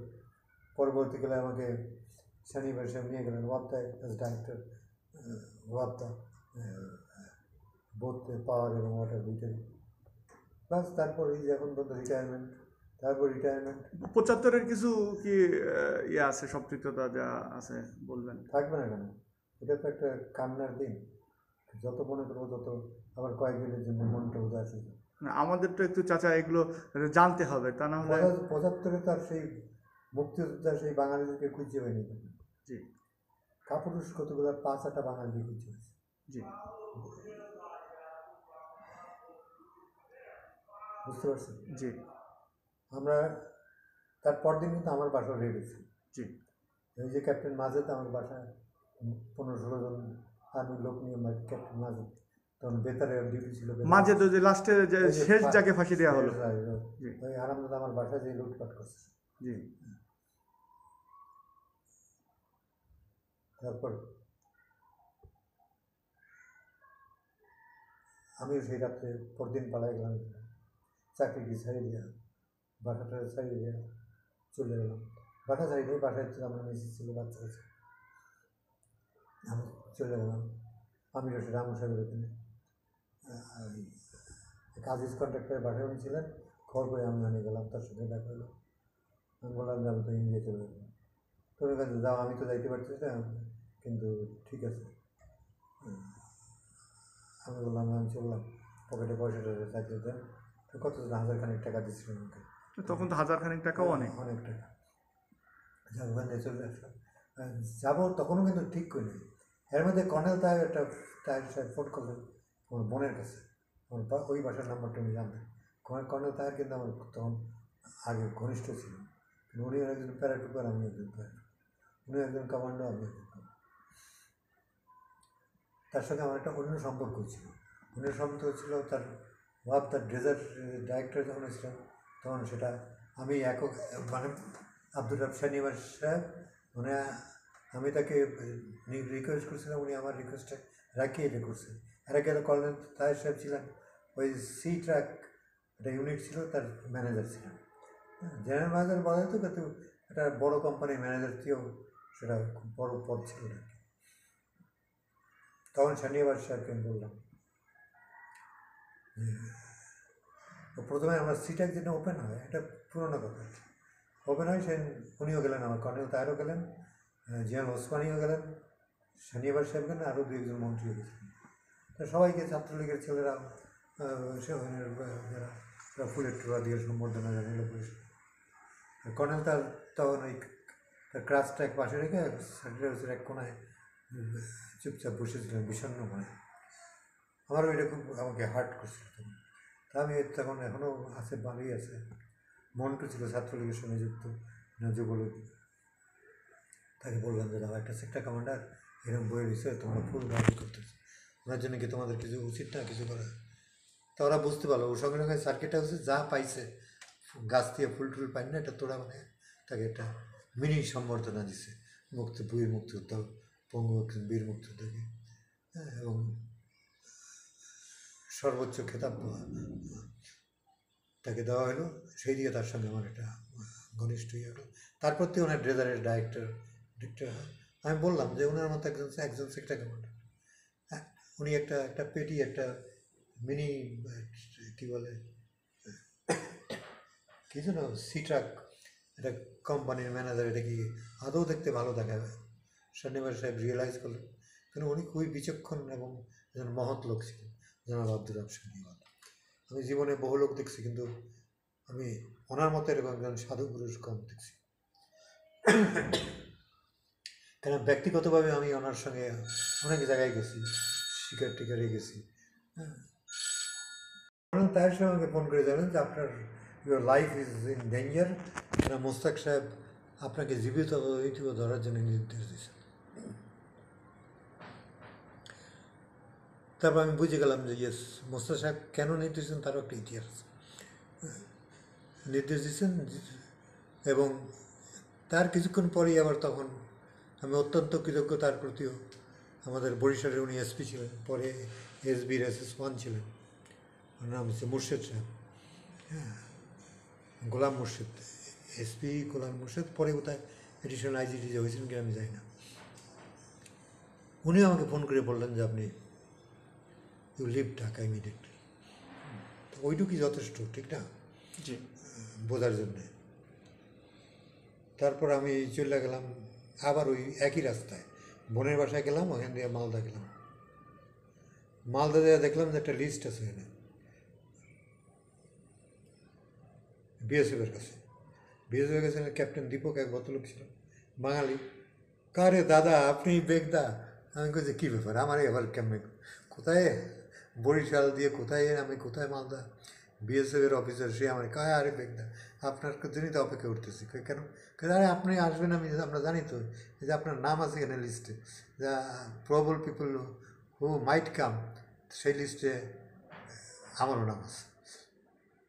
তারপর উনি আমাকে রাত্রে জিপে পাঠিয়ে দিলেন ক্যালকাটা, একদম মালদা দিয়ে সরাসরি একটা জিপ দিয়ে একদম ক্যালকাটা, একজন বডিগার্ড দিয়ে ক্যালকাটা পাঠিয়ে দিলেন। তারপর থেকে আবার নতুন সংগ্রাম, বঙ্গবন্ধুর ইস্যুর জন্যে ট্রেনিং ক্যাম্প করা দেহরাদুনে, ইন্ডিয়ান এয়ারফোর্সের প্লেনে করে দেহরাদুনে যাওয়া আসা, ওইসব ছেলেদের নিয়ে এখানে ট্রেনিং করানো, অনেক প্ল্যানিং ছিল। বাট এরা তো একজনের উপর দোষ দিয়ে তারা কাটতে পারে, কিন্তু পরে ওখানে শেষ করে যার যার সঙ্গে এনে এসে বাংলাদেশে দেখা করছি, সবাই আমাকে পুলিশের কয় আপনি এখানে আরেকদিন আসলে আমাকে পুলিশে ধরে দেবো, আওয়ামী লীগের সব লোকজন। আর তাদের নামে একজনের নামে আমাদের প্রধানমন্ত্রী কী না করতেছেন এখন।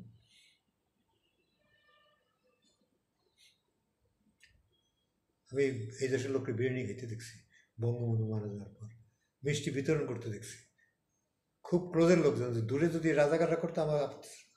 আমি গত কয়েকদিন আগে একটা ভিডিও পেলাম চাচা, তো আসামা আব্দুর রব চাচা এবং হাসানুল হক ইউনূস চাচা, এনারা যা বঙ্গবন্ধুর বিরুদ্ধে যে কথাগুলো আমি বলছেন, পড়ছে দেখছি ওটা। আসলে তো সত্যি কি মিথ্যা এটা তো তারাই জানেন, আমাদের তো ইতিহাস দেখার কথা না। আমরা ওই দুইজনের সাথেই বই দাদা, রব সাহেবের আমার খারাপ লাগছে যে আপনি তো, আপনার তো হারানোর কিছু নেই, আর সবই পাইছেন বাংলাদেশের কাছে। তা আপনি সত্য কথাগুলো বলেন না কেন? কলাতিয়ার কথা সত্য বলেন না কেন? যে উনি 5 জন আর্মি নিয়ে আমার সঙ্গে দেখা করে আমার কাছে রাগকে চলে গেলেন, এই কথাগুলো পড়লে তো ইতিহাস তো আর বিকৃত হইতো না। আজকে এই কথাটা বলার তো আমি সুযোগ পাইতাম না যে উনি মিথ্যা কথা কেন বললেন।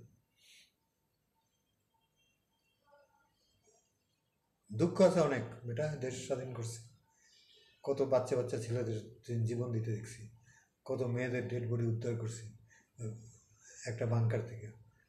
বরিশাল বাংকারই তো কতগুলো মেয়েদের ডেড বডি পেলাম, যেখানে এখন করা হয়েছে, একটা বদ্ধভূমি করা হয়েছে। আমাদের প্রজন্মের জন্য যদি কোনো উপদেশ থাকে চাচা? আমি কি উপদেশ দেবো? উপদেশ দেওয়ার তো বুদ্ধিজীবীরা আছে। তারপরও আমি চাচ্ছি আপনাদের কাছ থেকে কিছু উপদেশ, আমরা যে কাজটা করতেছি। আমি একটা কথাই বলতে পারি, যেটা সম্ভব না আমাদের বাংলাদেশ। আমি বলবো তোমরা সৎ হও, তোমরা ভালো থাকো, দেশকে ভালোবাসো, পতাকাকে ভালোবাসো, বাপ মাকে সম্মান করো, আত্মীয় স্বজনের প্রতি সম্মান করো, দেশের লোকজনকে প্রতি সম্মান দেখাও। আজকে যে রাস্তার যে একটা গরিব মানুষ দেখে তার প্রতি অবহেলা করে না, কে সেও পার্ট অফ বাংলাদেশ, বাংলাদেশের একটা অংশ। বড় বড় কথা অনেক এগুলো বলা যায়, কিন্তু এগুলো বাস্তবে রূপ দেওয়া অনেক অনেক কঠিন। এগুলো একদিকে মুখে আমরা যখন বলি, মনে মনে চিন্তা করি কেমনে ওই বাসাটা বানাবো, কেমনে টাকা বানাবো। দেখো বেটা, একটা আমি খুব প্রাউডলি বলতেছি যে আমার নিজের কথা, যে আমি কোনো কিছুই পোলাপান লিখে রেখে দিতে পারি। যদি আমার পোলাপান আমার মরার পর গাইলে যে ওটা হারাম দাদা এত বড় চাকরি করছে, আমার লিখে কিছু রেখে দেয় নাই, তাহলে আমি এতটুকু দুঃখ পাবো না যদি কোনো আমার বাচ্চারা বলে, ছেলেরা বলে। কেন অনেকে তো রাখে যায়, তার মধ্যে বইয়েই তো তারা আনন্দ ফুর্তি করে, হ্যাঁ, কোনো রোজগারের প্রয়োজন নেই। একজন যে টাকার ফিরিস্তি দেখি রোজগারের, তার তো 14 পুরুষের কোনো টাকা কামানো লাগবে না তাদের। তারা কেন বাংলাদেশকে ভালোবাসতে যাবে? এই গরিব দেশকে কেন ভালোবাসবে? প্রকৃতপক্ষে গরিবরাই দেশকে ভালোবাসে, তারা ভালোবাসে, তাদের দাম তো কেউ দেয় না। তারা নিজেদের কাছে ওই আত্মতৃপ্তি আমি ভুগতেছি, ওই যেটা বাংলাদেশ এটা বানাইছে বঙ্গবন্ধুর নির্দেশে, যুদ্ধে ঝাঁপাইয়া পড়ছিলাম, বাংলাদেশ হয়েছে ভাগ্যবান আমি, এই জন্যে আমি এখনও বাচ্চা আছি, আমার সঙ্গে অনেকে বাচ্চা। ধন্যবাদ চাচা, আমাদের এই মূল্যবান আপনার সময় দিয়ে আমাদেরকে অনেক ইতিহাস তুলে ধরলেন। আমি এতদিন অনেক চাচার কাছ থেকে অনেক বীরত্বগাথার ইতিহাস নিয়েছি, কিন্তু আজকে নতুন নতুন অনেক দিক জানলাম যেগুলো আসলে আমাদের দেশের মানুষকে, নতুন প্রজন্মের জানার প্রয়োজন ছিল। আর সেটার খোরাকটা আজকে আপনি আমাদের কিছুটা মেটালেন। ধন্যবাদ আপনাকে মুক্তিযোদ্ধার ইতিহাস সংরক্ষণ কমিটি বাংলাদেশের পক্ষ থেকে। থ্যাংক ইউ বেটা, অনেক অনেক ধন্যবাদ তোমার কমিটিকে এবং তোমাকে যে এত দূর কষ্ট করে আইছো। হ্যাঁ, আমি খুবই খুশি হলাম তোমার সাথে কথা বললাম। আশা করি তোমার এই প্রক্রিয়া চালায় যাবে। খালি মুক্তিযোদ্ধা না, তার সৎ মুক্তিযোদ্ধা, এক সৎ মুক্তিযোদ্ধার সন্তান উপদেশ দাও। জি, কারণ মুক্তিযোদ্ধার সন্তানরা তো অসদার কথা না, কিন্তু কেন হচ্ছে? কেন হচ্ছে? জি, চেষ্টা করবো চাচা। তো